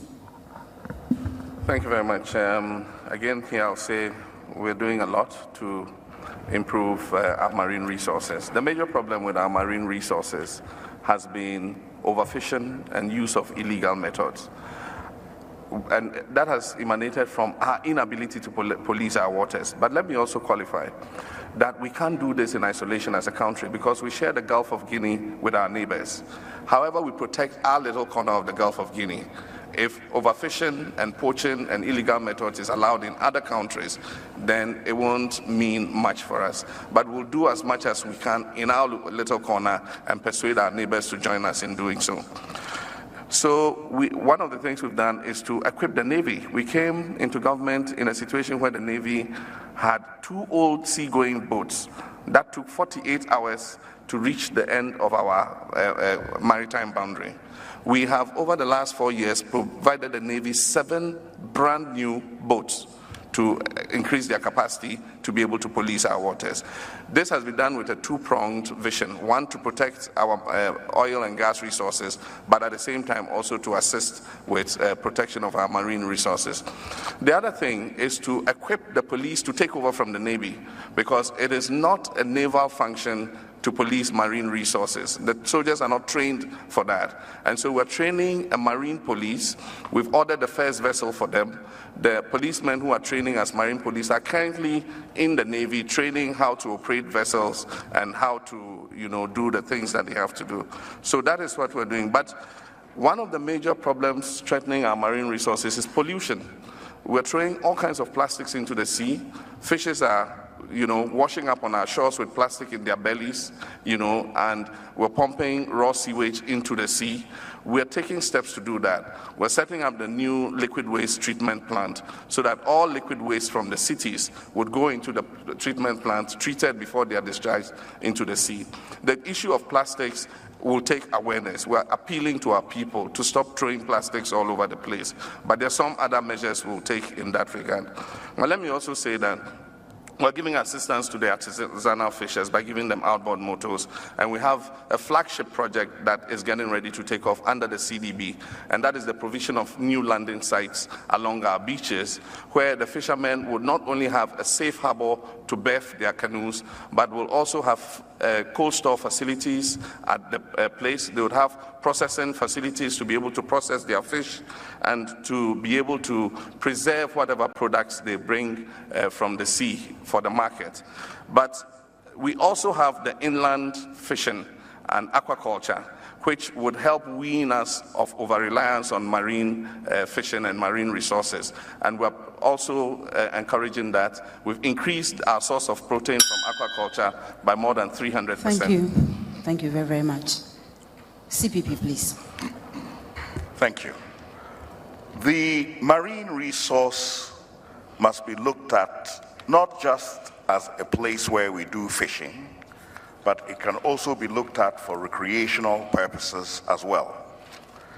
Now, on the issue of fishing, yes, we have offshore fishing, of which the main issue is the regulation of illegal fishing and trawling. Something has been done already, but I think we need to go further. We need to have an electronic tagging system that every ship that comes to fish in our ocean must possess one. From that alone, we will know the weights of the ships when they come in, the weights when they go out. We will also know if they're trawling as a pair together or if they're fishing singly. These will help regulate the fishing. Secondly, we need to make greater use of the estuaries.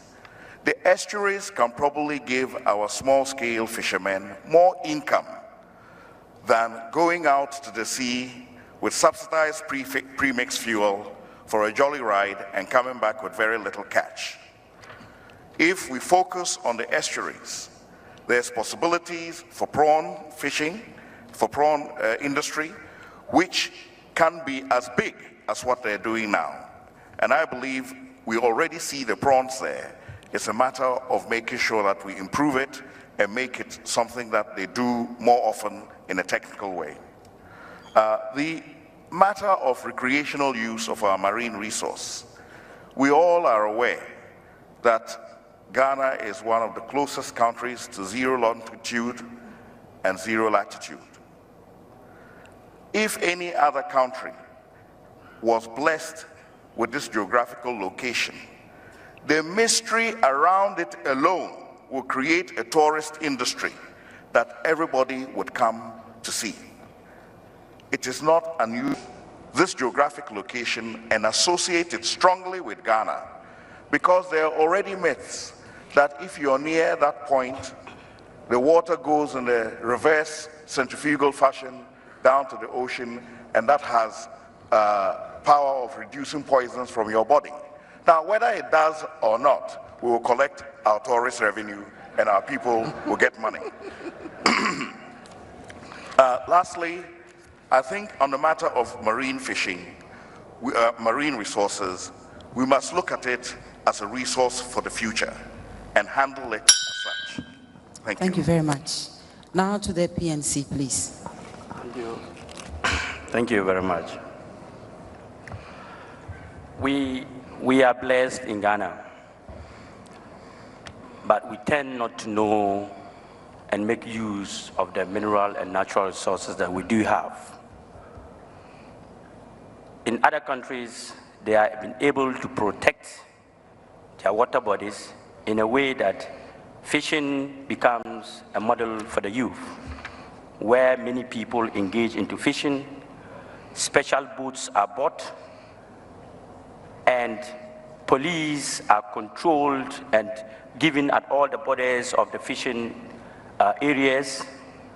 We in the PNC, when elected as government, we will review the existing fishing laws and block all the loopholes that tends to put our fisher flock at a disadvantage.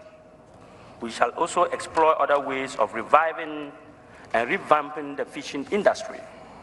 In this direction, our administration will tackle and solve the perennial problems of non-availability of the pre-mixed fuel, other fishing inputs. We will work closely with the Ghana National Association of Farmers and Fishermen to explore ways of assembling our boats and manufacture fishing nets locally. We will make fishing farming a key model under the National Youth Employment Program to encourage the youth to engage in fish farming. We will also make sure that we protect the offshore, the areas in which fishing is allowed and areas in which fishing is not allowed. Our water bodies, in a way, can be transformed. Salt has been a major thing that we needed in Ghana. And at a long time, Ghana only produced salt for just local consumption. If properly taken care, we can create an industry where we can refine salt and export through our water and bodies. In a nutshell, we buy refined salt in Ghana at a very high price. When given the opportunity, we will make good use, channel some part of our water bodies in a way that it becomes productive to the economy, rather than only using it for fishing and other activities. Thank you. Thank you all very much, gentlemen, for your responses. We've come to the end of the second cycle, which is on natural resources. We'll now take a 10-minute break, and when we come back, we'll go to the final segment. Thank you very much.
Elections. Welcome to the third and final segment.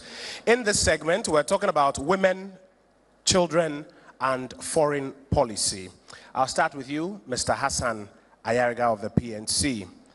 Ghana ranks very low on the Gender Equity Index worldwide. How do you plan to change women's poor representation at all levels of governance if you were elected president? Thank you very much. Our women and children form a very vital sector of our population, and as such, needed to be treated very special in service delivery.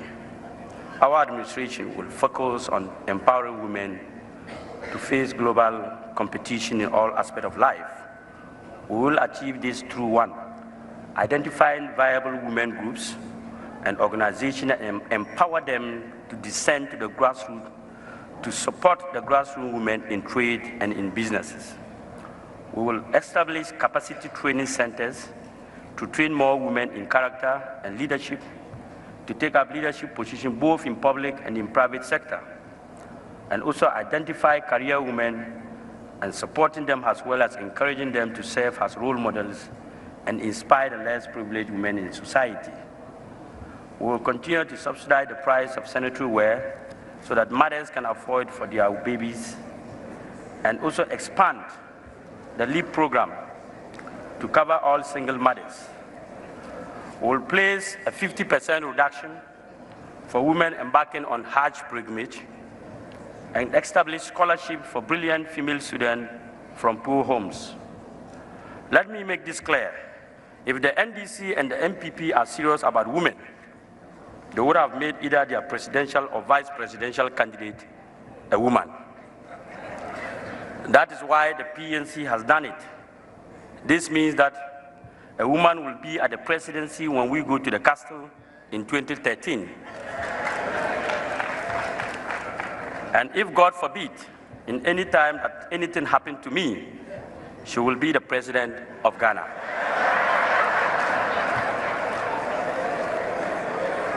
A more substantive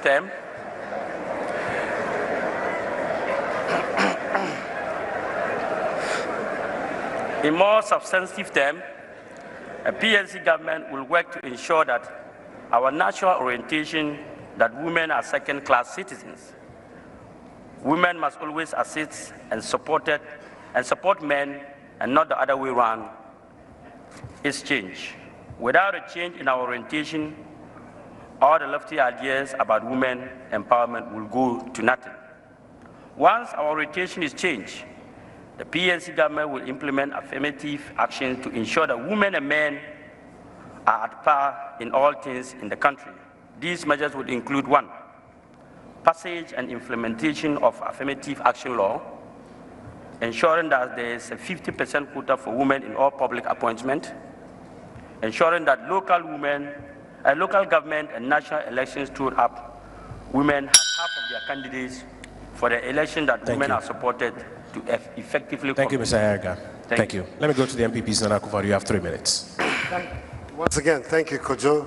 We're talking about the majority of our population. 51% of the Ghanaian population are women. So we're talking about a very important subject.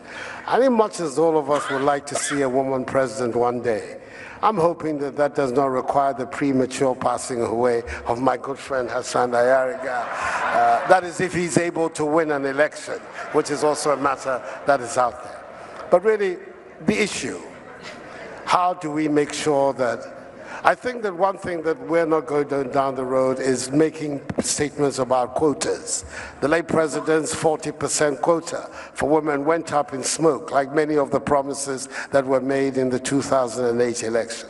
But there are critical things that we need to do. We have already made the Convention Against All Forms of Discrimination Against Women and the Beijing Platform part of our domestic, our municipal laws. So comes the question, how do we make sure that its teachings are implemented and enforced? It's a personal matter for me. I have 5 daughters. I don't have a son. I have 5 daughters. So if I don't answer this question well, when I get home tonight, I have a lot of problems. There are many things that we can do. First of all, inside our party structure. I have been, and anybody in the NPP will tell you, a strong advocate of affirmative action inside our party to make sure that as many women as possible, not just stand, but stand in areas where they have a very good chance of winning. Secondly, in one's own personal decision making, when I was Attorney General, for instance, my deputy, whom I asked for, was a woman. My special assistant was a woman. Again, when I went over to the Ministry of Foreign Affairs, my deputy was also a woman. So I have that commitment to working with women. I believe that the critical matter for us, opening up the political space to women and looking for the capable people that we can appoint. But beyond that is the whole question, the critical question of education. Make sure that as many of our women as possible get education, because you educate the woman. Agri told us, you educate a nation. You educate the women, and you know that the next generation of Ghanaians will have the right attitudes and values that will allow them to be able to take up the whole issue of female empowerment in our society. It's a matter of the quality of the commitment that people have to making sure that the gender gap is closed, and that we arrive at a situation of equality across the board in our political and governmental structures. Mr. President. Thank you very much. Let me re-emphasize that women form the majority of our population, and there's no way that we can develop if the majority of our population is left behind. The condition in which African women and women across the globe in the developing world find themselves is a result of years of prejudice and social conditioning. And I'm happy that since Beijing, women have taken up the fight, men have taken up the fight, men who understand why we must stand shoulder to shoulder to move our countries forward, have taken up the fight, and women have made significant progress in terms of, public office, in terms of empowerment, but much remains to be done. And under my presidency, we're going to take bold measures to give space to our mothers and sisters and all women to be able to realize their full potential.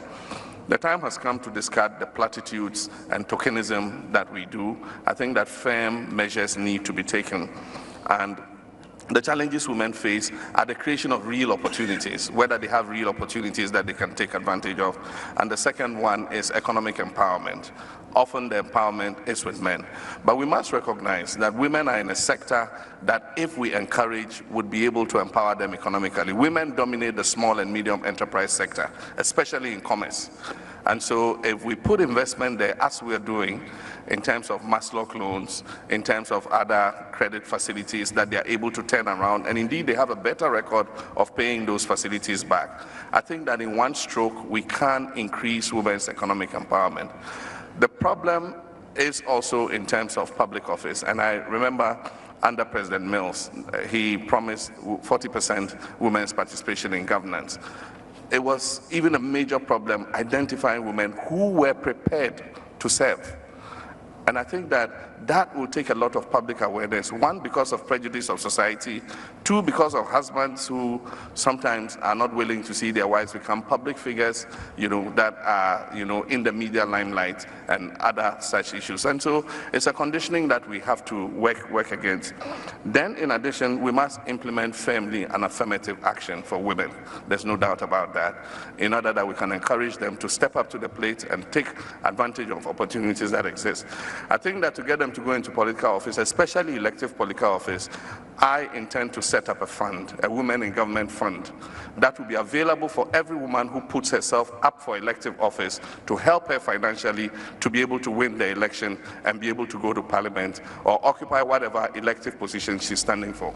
I think that such firm decisions and actions are what will help our women take their rightful place side by side with us. Thank you, Mr. President. Dr. Abu Sakara. Thank you very much. The policy decisions affecting women's relationships with men is really what gender is about. It's not just about women. It's about the attitudes of men to women as well. So the Convention People's Party, realizing this, has always championed the cause of women. And in doing so, we've produced champion women. I just want to share some statistics with you. In the Affirmative Action Law in 1960, the CPP put 10 women in parliament who formed 9.8% of parliament. By 1965, there were 19 women which formed 20%. Since then, in spite of the claims of my good colleagues in the NDC and the MPP, at 2012, we had 19 women, and there was only 8.9% of women in parliament. We practice what we preach. Right from within the party, we have removed the glass ceiling for women. And as all of you know, our national chairman is a woman. Our first vice national chairman is a woman. Our second national vice chairman is a woman. And our poor third national vice chairman is a man. The CPP has set the pace and will continue to do it in government as well, because we believe that gender is about empowering women to have the right relationship with men in policy, in government, at the homes, and in society. And therefore, we need to do this in a pervasive manner with awareness and education, both formal and informal. We will promote doors for women to be opened in science and technology. We will begin with the OIC level, technical level, and carry this through to university level. We will ensure that even in our traditional roles, the Queen Mothers also have representation at the national level. If this is not happening already, we will ensure that it happens, because it is in those role models that you get the beacons that give the signals to young girls and girls to also aspire to be that person in society. We need to do more of this. But I must take this opportunity to commend Ghanaian women. They have been a beacon of hope for our society. And I lived and worked in East and Southern Africa for a long time. And my East and Southern African friends always used to tell me, oh, we feel so sorry for you West Africans. It looks like your women dominate you. But in fact, they complement us. And I'd like to acknowledge the role women have played in our society. We'll open the doors up for them. Thank you. Thank you all very much. Now we come to our second question. Ghana's maternal mortality rate is very high, at about 350 deaths per 100,000 live births. And at this rate, the country will miss the MDG target. This is the question. What do you think are the underlying factors of high maternal mortality rate in Ghana, and how will your government address them? I begin with the NPP. Thank you very much, Madam. A matter of great concern to so many people in our country. Firstly, clearly the program that was begun under the NPP government of providing free maternal care was one that was having a clear impact on this issue of female mortality, maternal mortality. We need to go back to that program. We need to find the resources again to make that program work. Making that program work, of course, also goes hand in hand with how we will introduce the concept of family planning into our development strategy, so that we have some effort to control the rate at which our population is growing. Number two, the most important issue for women in our country, in fact for all members of our society, is the access that they're going to get to education. Because with education comes with it better knowledge of hygiene, better knowledge of nutrition, better knowledge of care. And there is where the focus has to be, what we need to do to ensure that all our girls are within the education catchment bracket. And that is why the NPP and I are insisting that the whole concept of education in Ghana has to be radically enlarged to make sure that every single child, female, gets into school. This is at the heart of our policy for free secondary high school education. If at the end of the day, we are in a position to bring everybody within the educational system, the benefits of it, medium and long term, are obvious for the development of our society. And there is where we stand, and these are the fundamental thrust of the NPP response to the whole question of maternal mortality. First of all, the funds to keep the program open, make sure that we have a radical commitment to making sure that every single woman, child, gets decent education in our country. That provides us with an opportunity to lessen many of the issues associated with the existence of women in our society. And that is something that we're going to do. That is something that the country wants us to do. And God willing, when we get the chance in December, we're going to do it. Thank you very much. We now move to the NDC, please.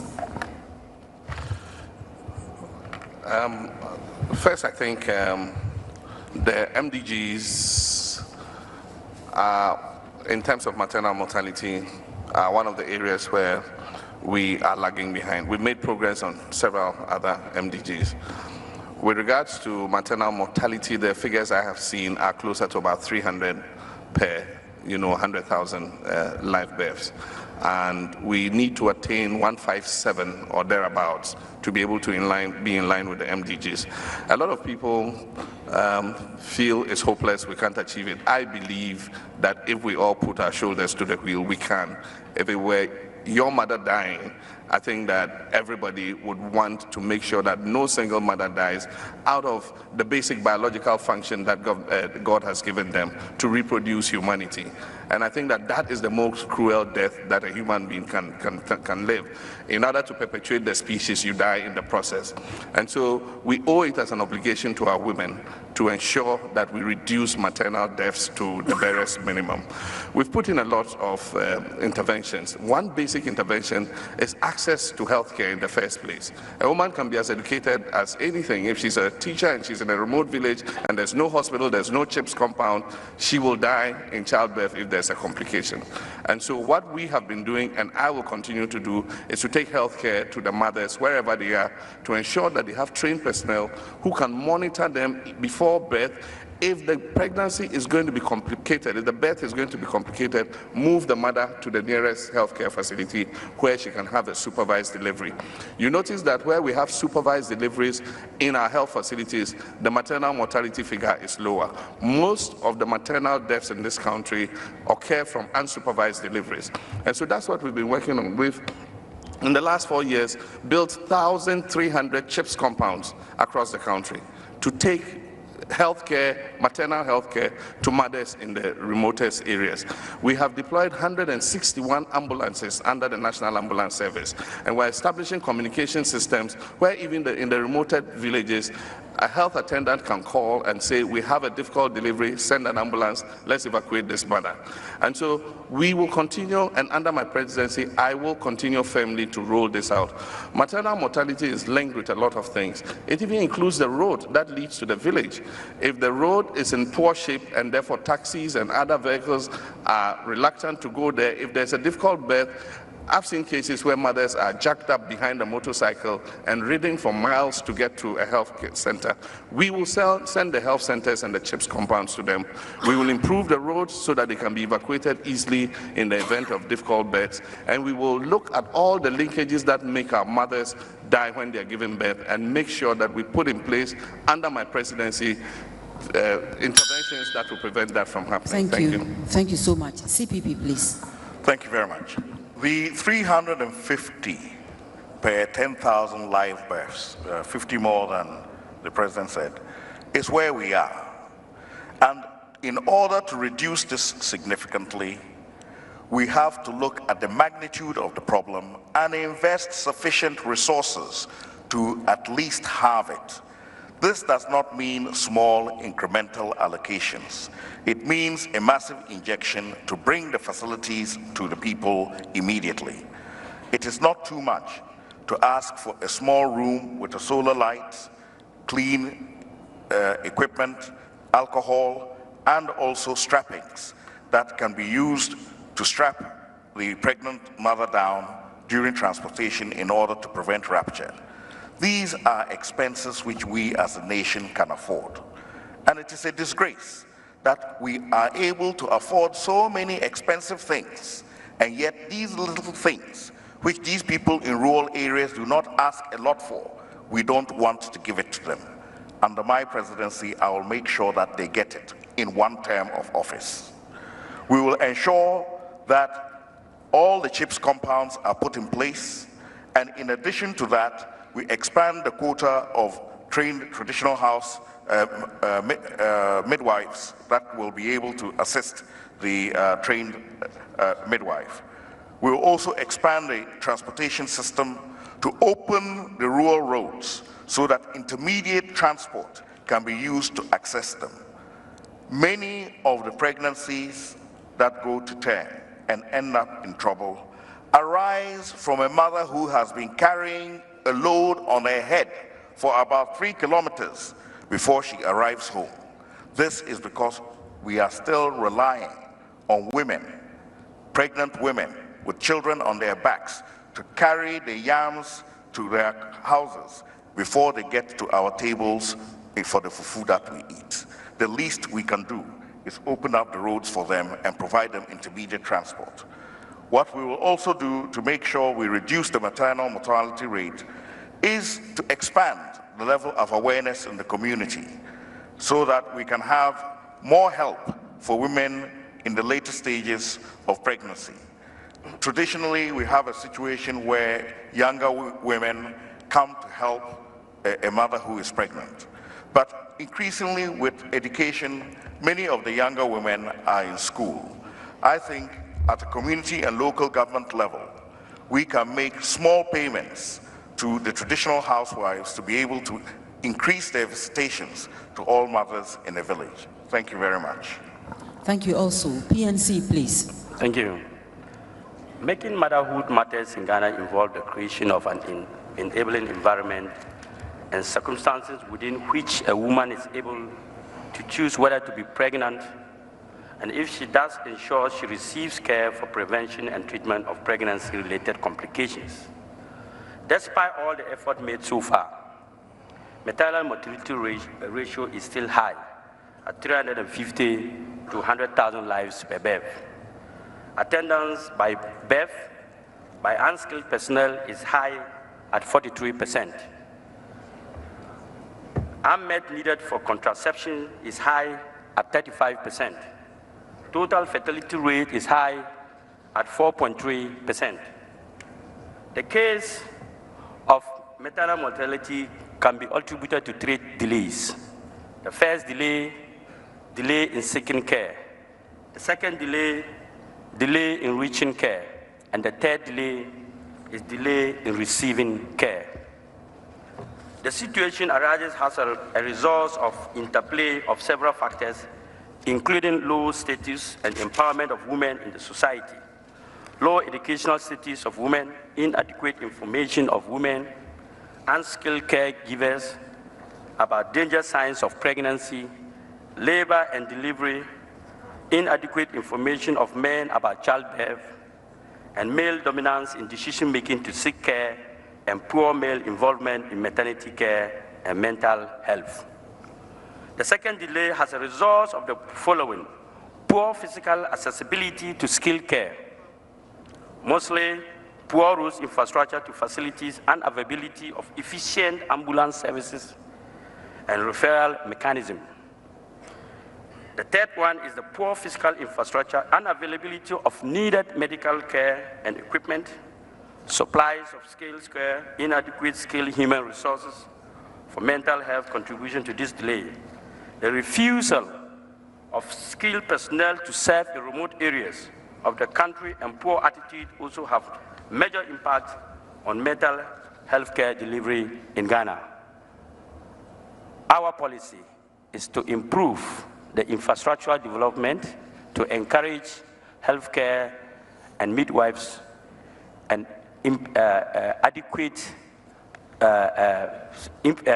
to implement and add up and build more facilities at the local levels from 5 to 50 kilometers distance. We will put up healthcare centers to be able to accommodate people within societies where there are not healthcares. Thank you very much.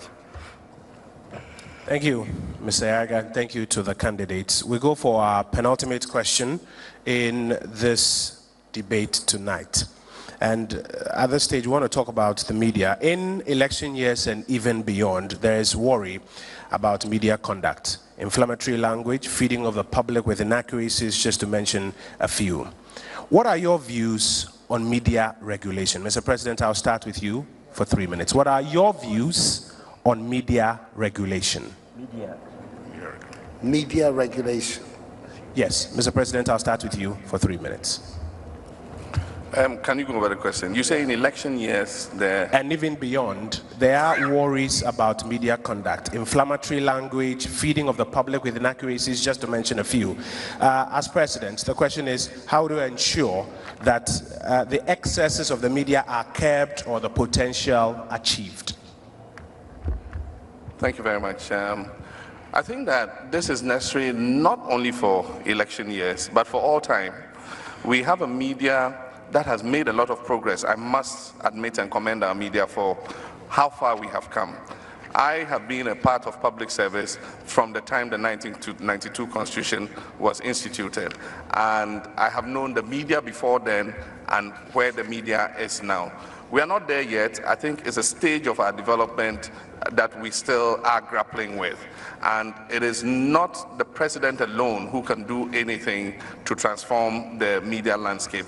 I think it needs a collective effort. A lot of it, self-regulation by the media itself. As you know, our constitution seeks to insulate the media from governmental control. And so there are restraints on what the president as a person can actually do in terms of, taking away these excesses that you talked about.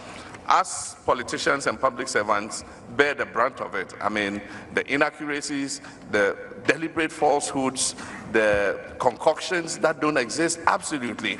There are times you read a story in the media, and if you weren't yourself, you will believe it.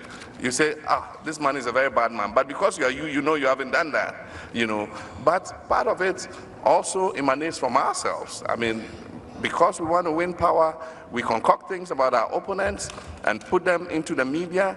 And the media, because of technology, is coming to a stage where that gatekeeping role even no longer exists. You can write anything about your political opponent and post it on your Facebook or circulate it on the internet. And a lot of that is happening with people like us. I mean, absolute downright lies.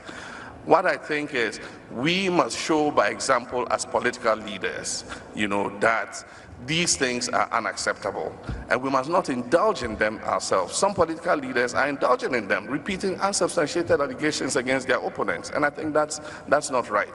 So I think collectively with the Media Commission, with the Ghana Journalists Association, with Primpag, if we put our shoulders to the wheel, we can undertake the interventions that will create a better media landscape for us. We've started to do that already.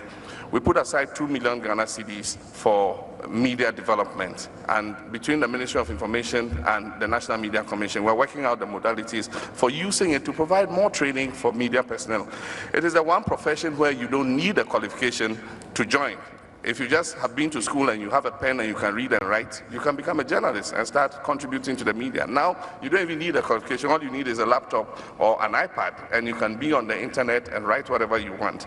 And so I do think that for those who are professional journalists, with the Media Commission and other stakeholders, we can improve their level of professionalism and ensure that we have a media that this country deserves. Thank you. Dr. Sakara. Thank you very much. I think the media is a double-edged sword. One day you'll be praised and the next day you'll be castigated. But the question is, what is fair reporting? And that, I think, we must have a peer pressure within the media itself to maintain its own ethical standards, to be able to determine that members of our profession who go beyond this point will not be accepted. I think the media itself must attain certain levels and regulate itself beyond the regulatory measures that government will put in place, because it is quite intimidating to take a newspaper to court. You may have one word, but they will certainly have the last word. And in doing that, we must also recognize the power of the media. They have played a useful role in our democracy. Certainly, we have had a fairer opportunity to get our message out to people, because sitting at a local FM station, you can reach most people who are in their workplaces, and you can have an interaction with them that would not be possible at gargantuan rallies. So it is important we recognize the power of the media and the role it has played in expanding our democracy. But at the same time, we need to check the excesses. And I believe that by ensuring stricter quotas in the government-funded newspapers, we'll have more open space and fairer reporting for the various political parties. Secondly, we know that a lot of media houses are owned, quote-unquote, by certain political parties. I think it is almost creating a situation where there's the truth of one party versus the truth of another party. We have to have our national truth and our social truth. And our national newspapers must stick to ethical standards and create opportunity where that truth becomes known. It is very important that our young people who want to join the media profession learn at the feet of their mentors. I believe the situation where anybody can become a journalist is certainly not one we should encourage. There should be strict regulations and requirements for who becomes a journalist, because you're playing with people's hard-earned reputations. You're playing with opportunities of institutions, and you're playing with the peace and security of the nation. I believe our media can do better, and if we all work together with them, they will do better. Thank you very much. Thank you. Ms. Ayerga. Thank you. First of all, let me congratulate the media for giving us this platform as well, and making Ghanaians and the whole world to listen to us. But I can tell you today that I seriously have a problem with the media in Ghana, because media are partisan. You realize that most of the newspapers and radio stations and print media are owned by politicians, different political groups. The PNC does not have one. So when the PNC flag bearer comes out to say something, you hardly hear it. When the NDC one comes to say something, tomorrow it is in the NDC newspapers. Tomorrow Nana Akufo-Addo says something, wow, Daily Graphic, the Daily Guide takes it, and all over the country they are talking about. I want to make it clear that Ghana is not for us to play with. The politicians we have in this country want to serve this nation irrespective of which media we have. So I appeal to the media, please and please. I know that you know and you say that bad news sell, but don't sell bad news at the expense of this nation. This nation is the only country we have. Whether that newspaper is owned by Nana Akufo-Addo or His Excellency John Mahama, please make sure that whatever you bring on board, the whole world, people buy newspapers. It goes into the internet. So people get to judge what kind of media you have, you are dealing with. So I will want to see a media house in this country that is non-partisan, that believes in the ideologies and concept of this country, that will come out with ideas and not be partisan. We can build this Ghana together. I don't need to be in power and throw Nana Akufo-Addo away. At least I'll bring him to see how best we can do the SHS.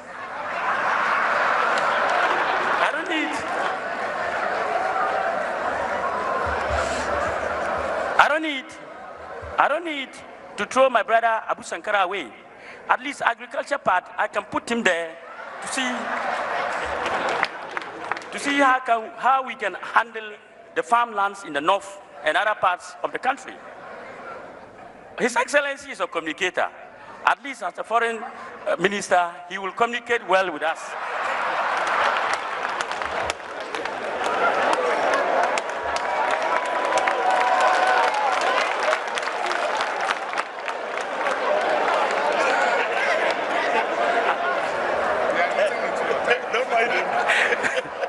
Could you remember my time? At least, together, we can build this nation. Ghana is the only country we have. Our quota, put up, I still have 10 seconds. Our quota, when brought together, we can have a perfect nation. Okay. We can build a nation okay. that our children to come will benefit. Thank you, and Mr. we all Ayaga. have a good nation. Thank you, Mr. Ayaga. Let me go to the MPP's Nana Akufo-Addo.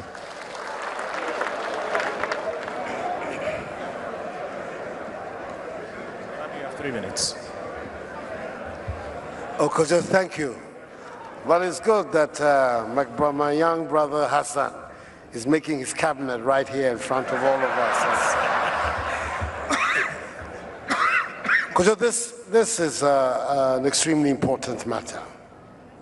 The Ghanaian media has come a very long way to becoming a vehicle for dissemination of information and also for being a vehicle for accountability in our national life. It is now one of the most vibrant media on the African continent, and I personally am very proud to have been part of the struggle that has brought that about. And for that reason, I'm extremely reluctant to go back to the language of censorship or regulation that might end up as censorship. Clearly, self-regulation, as far as the media is concerned, is much better than external regulation. But nevertheless, we have an institution under our Constitution, the National Media Commission, that has been expressly charged with responsibility for managing the media, especially the state-owned media. It's extremely important that those of us in the political class continue to insist on the correct role that the media should play in our national life. It's a vehicle for information, and it's also a vehicle for accountability. I believe that the louder the voice is on that, the more chances that we will have of making sure that we have a media that not is only vibrant, it needs to be vibrant, because we can't have a media that is anodyne and is just accepting whatever is going on at face value. We need a vibrant media, but much as we need a vibrant media, we also need a responsible media. And I believe the louder our voice is collectively, civil society and the political class on that, the more likely it is that at the end of the day we'll have. Secondly, the media itself. We have to enhance the training of our media practitioners. The methods of doing that are there. They're known. They're no secret.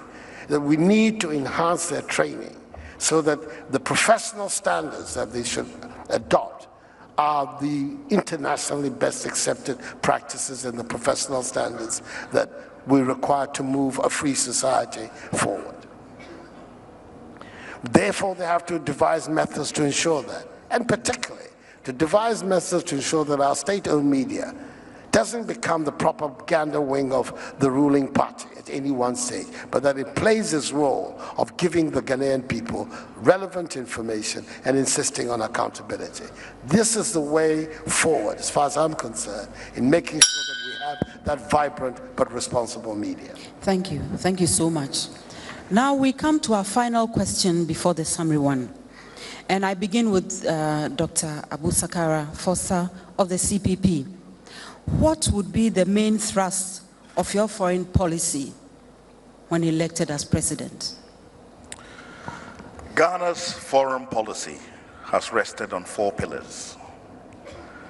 The Convention of the United Nations, which guides our multilateralism, Our South-South approach now, which was previously non-aligned policy, and our Pan-Africanist policy and our policy for regional integration. These 4 pillars have not changed, and they were instituted by the Convention People's Party. Others have come to tinker with them here and there, but they've remained fundamentally the same. What we will do to ensure we make significant advancement is to make it clear to the world that we will never align ourselves with any unilateral action by anybody, no matter how powerful, because this is based on the principle of maintaining sovereignty and dignity for everybody, everywhere. In a world where increasingly other powerful nations want to take unilateral actions, we must stand firm. Secondly, we must ensure that we expand the frontier of South-South cooperation to improve technology transfer quickly to make up for our deficit in manufacturing and improve our trade terms.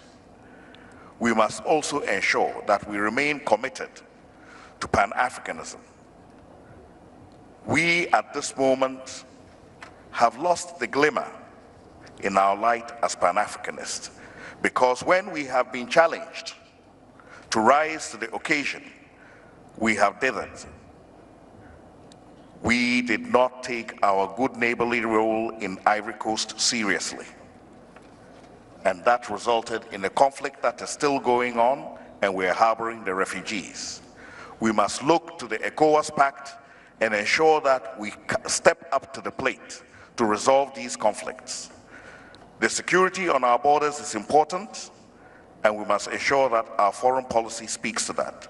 As to the issue of border disputes, yes, we must stand firm on principle as to the mechanisms that we use at the moment, but we can also look to compromise for exploration. Finally, on the issue of security threats with the Boko Haram and other extremist groups, we must work with our neighbors before those threats reach us. Ghana has a right to offer mediation in the Boko Haram issue within the ECOWAS framework to make sure that those faces behind the scenes are brought out into the open where it can be dealt with. These and other measures that we will take. Thank you very much. Now we move on to Mr. Hassan Ayariga of the PNC. Thank you. Ghana's foreign policy since independence has been characterized by a commitment to the principles and ideals of non-alignment and Pan-Africanism. As the first enumerated by Kwame Nkrumah in the early 1960s, for Nkrumah, non-alignment meant complete independence from the policies and alliances of both East and West, and support for a worldwide union of so-called non-alignment nations as a counter to both East and West power blocs. Pan-Africanism, by contrast, was a specifically African policy that envisions the liberation of the African people and political unity of the African continent. The critical meeting of organization of the AU of the 1963 was held in Accra. Dr. Kwame Nkrumah was a key leader in the international arena, and many progressive nations and force looked up to him for inspiration. Today, the voice of Ghana in international circles is very low. The PNC government will return Ghana to its inavailable position as a leader in ECOWAS and a leader in AU and a leader at the UN, that is United Nations. Under the PNC, Ghana will not just attend meetings at these international fora. Ghana will develop substantive positions and documentations and rally progressively forces behind her to push for those positions and treaties and declarations. The PNC government will continue to advocate closer economic ties. Might not be in a position to know. As President of the Republic, I know and have the fuller picture of what is happening. And I'm saying that there is confidence building between us, The relationship between us and the Ivorian government is good. I speak to President Ouattara. We're building confidence. We're sharing information. We're doing whatever it takes to ensure that we live in peace as good neighbors. Peace in Cote d'Ivoire is as important to Ghana as it is to the Ivorian citizens. If there's peace, there's a lot of trade that takes place across our borders. And I, as president, will continue to work. I assured President Ouattara, I said it on the international platform at the United Nations. I won't say it if I didn't mean it. I will take all measures to ensure that we continue to protect our common border with Cote d'Ivoire and make sure that this country is never, never, never, ever used as a platform by anybody to destabilize not only Cote d'Ivoire, but any of our neighbors. I think that peace is important for development. Ghana needs peace as much in the sub as anybody else, because we can't live in a sub-region in which there's chaos. If you watch CNN and there's fighting in Cote d'Ivoire, when they put the map, they put Cote d'Ivoire and you see Ghana next to it, and it affects us as an investment.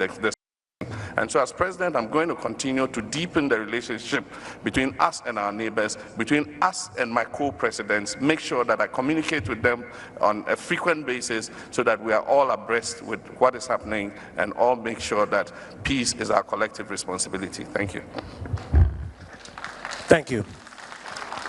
Gentlemen, we've come to the end of the debate. What we're going to do now is to give each of you 3 minutes to make his closing statements. We started the first round with Mr. President, started the second with Dr. Sakara, started the third with Mr. Ayaga, and so we'll start the final comments with you, Nana Addo, 3 minutes for your closing remarks. So once again, Kojo and Madam Moderator, we want to thank you for your contribution to this evening and to thank the IEA for giving us this opportunity to speak about our plan, the plans of my colleagues and I for the future development of our country. We have heard the President and the NDC presidential candidate say on many occasions this evening that his government is doing this and doing that. The 3 years that I've gone around the country, the last 3 years, I've heard so many complaints from ordinary Ghanaians about the quality of life in our country today, complaining about the hardships, complaining about the difficulties. If indeed what is being said is being done, clearly it is not being done well, because otherwise we wouldn't have the crescendo of complaints that we have about our current situation. I want to make the following pledges to the Ghanaian people. To all those parents who badly want their children to be able to realize their dreams and fulfill their potential, I'm asking you for your vote. My team and I are going to deliver free secondary high school education. To all of those young people who are looking for work but cannot find it, who are frustrated in seeing the government boast about economic growth but have no jobs, I'm asking for your vote. I promise that my team and I will transform the Ghanaian economy into a modern, industrialized economy that will be able to provide good jobs. To all of those elderly and the sick who counted on the National Health Insurance Scheme to be able to resolve their problems of health, I promise, I'm asking for your vote, and I promise you, we're going to revive the National Health Insurance Scheme and make it once again a viable healthcare proponent for the mass of our people. And to all those business people, men and women, hairdressers, farmers, shopkeepers, traders, masons, carpenters, all of you who have seen the business climate in this country go down and turn against you, I'm asking you for your vote, because I promise you, my team and I are going to restore confidence in the management of the national economy and bring back the entrepreneurial strength of our country that we saw in a period. Let me conclude by saying to every Ghanaian who knows that we can do so much better and so much more than we're doing, please go out and vote. Don't be intimidated. Stand tall and come out and protect your right to vote. This is now the time to lift our people out of poverty into prosperity. And Nana Akufo-Addo is determined to do exactly that. Thank you. President Mahama, I'll give you 3 minutes. Thank you very much. And let me begin by thanking IEA for this opportunity and to thank Ghanaians for taking time off to listen to us. I believe that my participation as the first sitting president to do so has deepened the democratic credentials of this country and put Ghana on the map as a model of democracy on this continent. But let me thank God for ordering my steps to this stage, of which I have the opportunity and to be able to address Ghanaians. It is He who has brought me this far, and I know it is He who will take me wherever He wants to take me. My daily prayer is that God's will should be done in my life.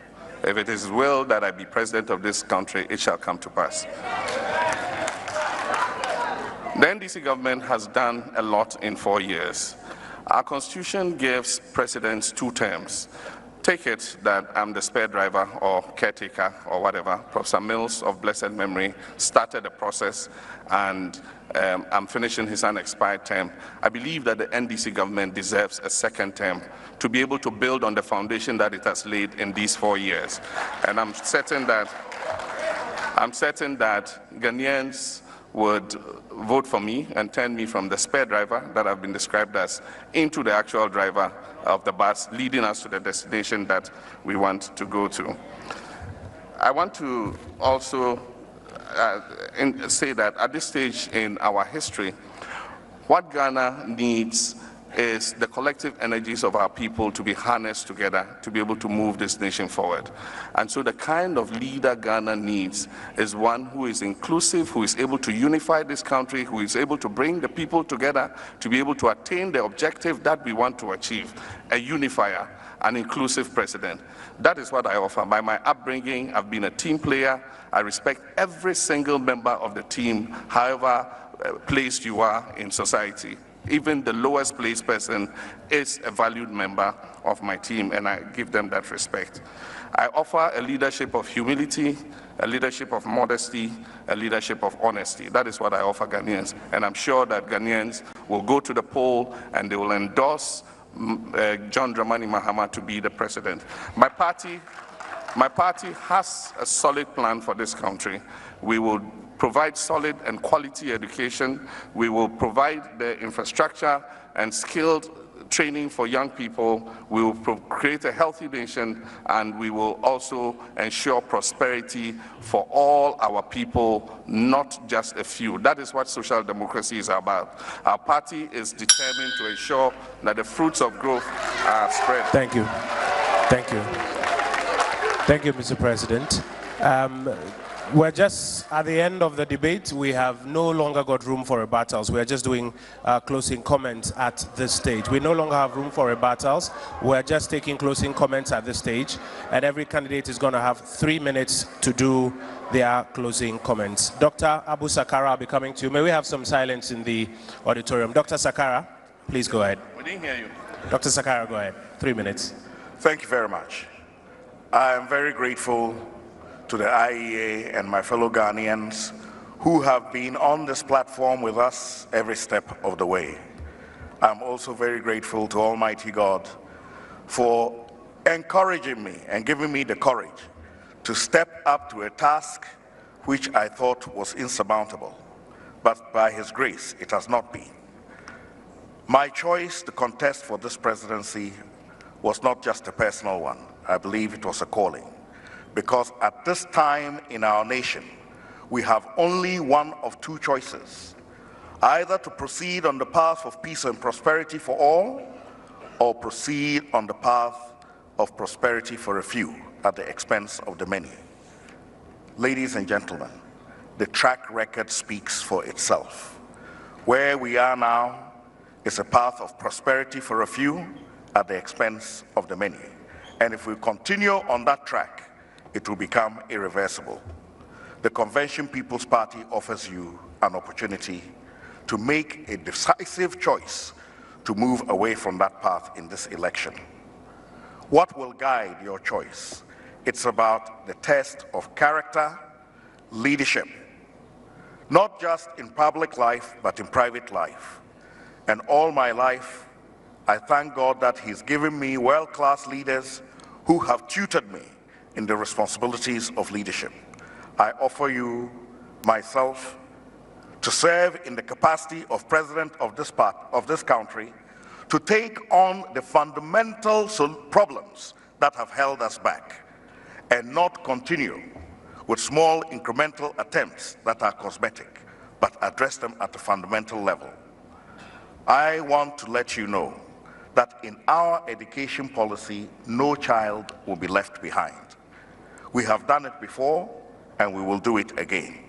I want to let you know that the economy, which is placing the greatest stress on those at the bottom, will be turned around by creating jobs, income, and wealth for everyone, because we will shift away from the myth that private sector alone can lead the way. We will take the additional step of government investing in strategic industries to create jobs.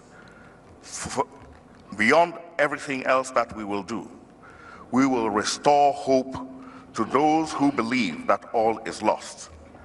We will do that by rising to the vision of the founding fathers, that this country can be a shining example of what we can achieve as Africans if we manage our affairs well.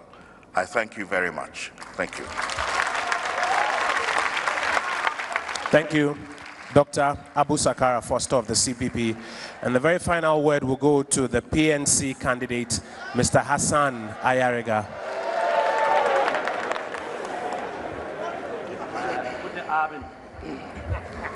Guten Abend, liebe Kollegen und liebe Freunde.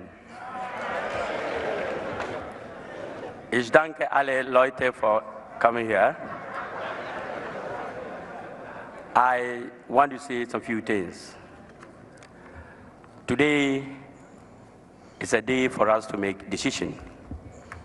The young ones among you, the young ones out there, believe that it is time, and when I said we are ready, I was talking about the youth are ready to take the arms of government. We are ready to take the leadership of this country. We are ready to rule. Today is a decision making. The last time I met Professor Mills at the airport, many people insulted me and said I was NDC and many other things. But you see, if we do the same thing all the time, we will get the same results. But I'm doing different things. I'm inspiring all of you. I am not here to say all die be die. Neither I'm here to say all I come for. Neither I want to inspire many of you to say kill guns or airways. What I want you to understand is that politics is to inspire the people to follow you and demonstrate to them what you can do and what you are capable of doing. Hassan Ayariga is a peaceful man. I have not gone on television to make peaceful adverts when I'm not a peaceful man. You all know it. I have been saying Hassan Ayariga and the PNC pledges remain as peaceful as we have always been. In 2000, Professor Mel saved the cause of peace and democracy when he considered defeat in no time after the second round. This was not the case in 2008, when my father sent the people to court on Sunday to stop the EC from declaring Atta Mills as winner. Hassan Ayariga is going to win the 20th General 12 election one touch. One touch. I want the NDC. Shall we have some silence, please? Shall we have some silence, please? Shall we have some silence, please? To pledge and here and now that they will concede defeat to me in no time when I win the 2012 general elections. I, Ayariga, will do same, an unlikely event that the PNC loses the election. But I have not forgotten to retire my father and retire my two brothers. We shall retire the two of them and retire the elder one. Thank you. Thank you very much. Thank you very much. Thank you very much. Candidates, I'm afraid this is the end of the debate. We no longer have room for rebuttals. We'll now hand over to the IEA to continue tonight's engagement. Thank you. Thank you very much, Kojo. May I now invite at this point Dr. Michael Ofori-Mensah. He's a policy analyst at the Institute of Economic Affairs to deliver the closing remarks.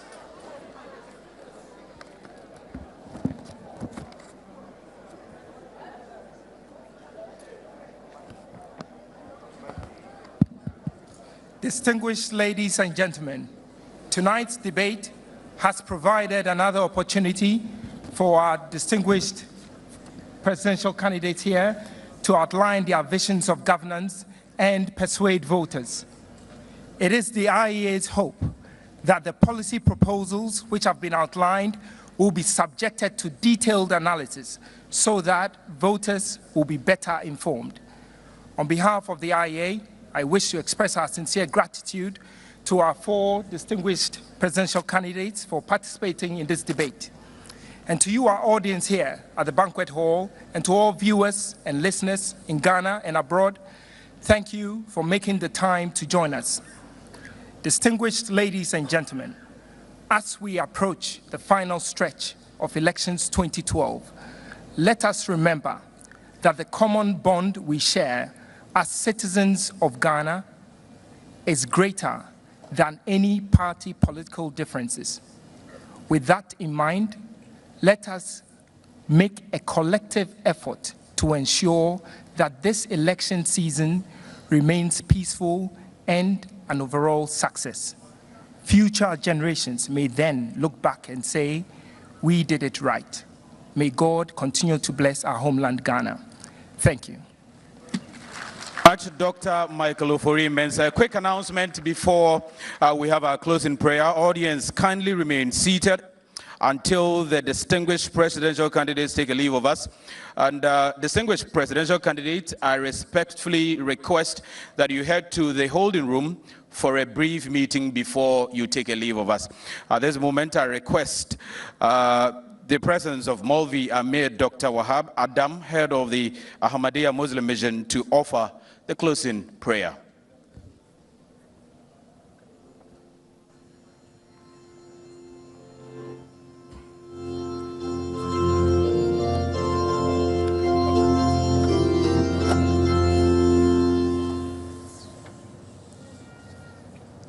أعوذ بالله من الشيطان الرجيم بسم الله الرحمن الرحيم الحمد لله رب العالمين الرحمن الرحيم مالك يوم الدين إياك نعبد وإياك نستعين اهدنا الصراط المستقيم صراط الذين أنعمت عليهم غير المغضوب عليهم ولا الضالين. Almighty Allah, Thou art the most gracious and ever merciful God. Thou art peace and the source of security. It is from Thee alone that true grace, mercy, peace, and security emanate. Blessed be Thy name, O Lord of glory and majesty. We thank Thee, O Lord, for Thy gift of life. We thank Thee also for Thy gift of Ghana and the abundance of resources and peace that Thou hast endowed us with. We thank Thee for the existence in our country of an institution like the IEA that has most successfully organized this year 1 vice presidential and 2 presidential debates, the main aim and objective of which is to deepen our budding democracy and enable our people to make informed choices in the forthcoming presidential and parliamentary elections. Almighty and all-knowing Allah, we beseech Thee to bless this effort with Thy gracious acceptance.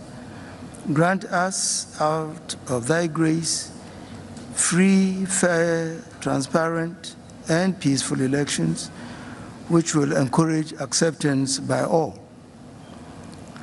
As the flag bearers of our political parties stand here, shoulder to shoulder, grant, O Lord, that they and all other party leaders, and indeed all in this country, always live together in peace, unity, amity, and mutual respect, so that together we build for ourselves and for succeeding generations a united, prosperous, and great nation of which all will be justifiably proud. Almighty Allah, we ask all this out of thy grace. Pray, accept our humble supplications from us, for thou art the all-hearing and the all-knowing God. Amen. Thank you very much. Can we all please be upstanding at this moment, and as we have our distinguished presidential candidates join hands in unity and in pledge to peace before, during, and after the December 7 general elections, as we welcome the Winneba Youth Choir to give us the Yenara Yasasini song.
Thank you very much, ladies and gentlemen. We end the final presidential debate in the IEA 2012 presidential debate series.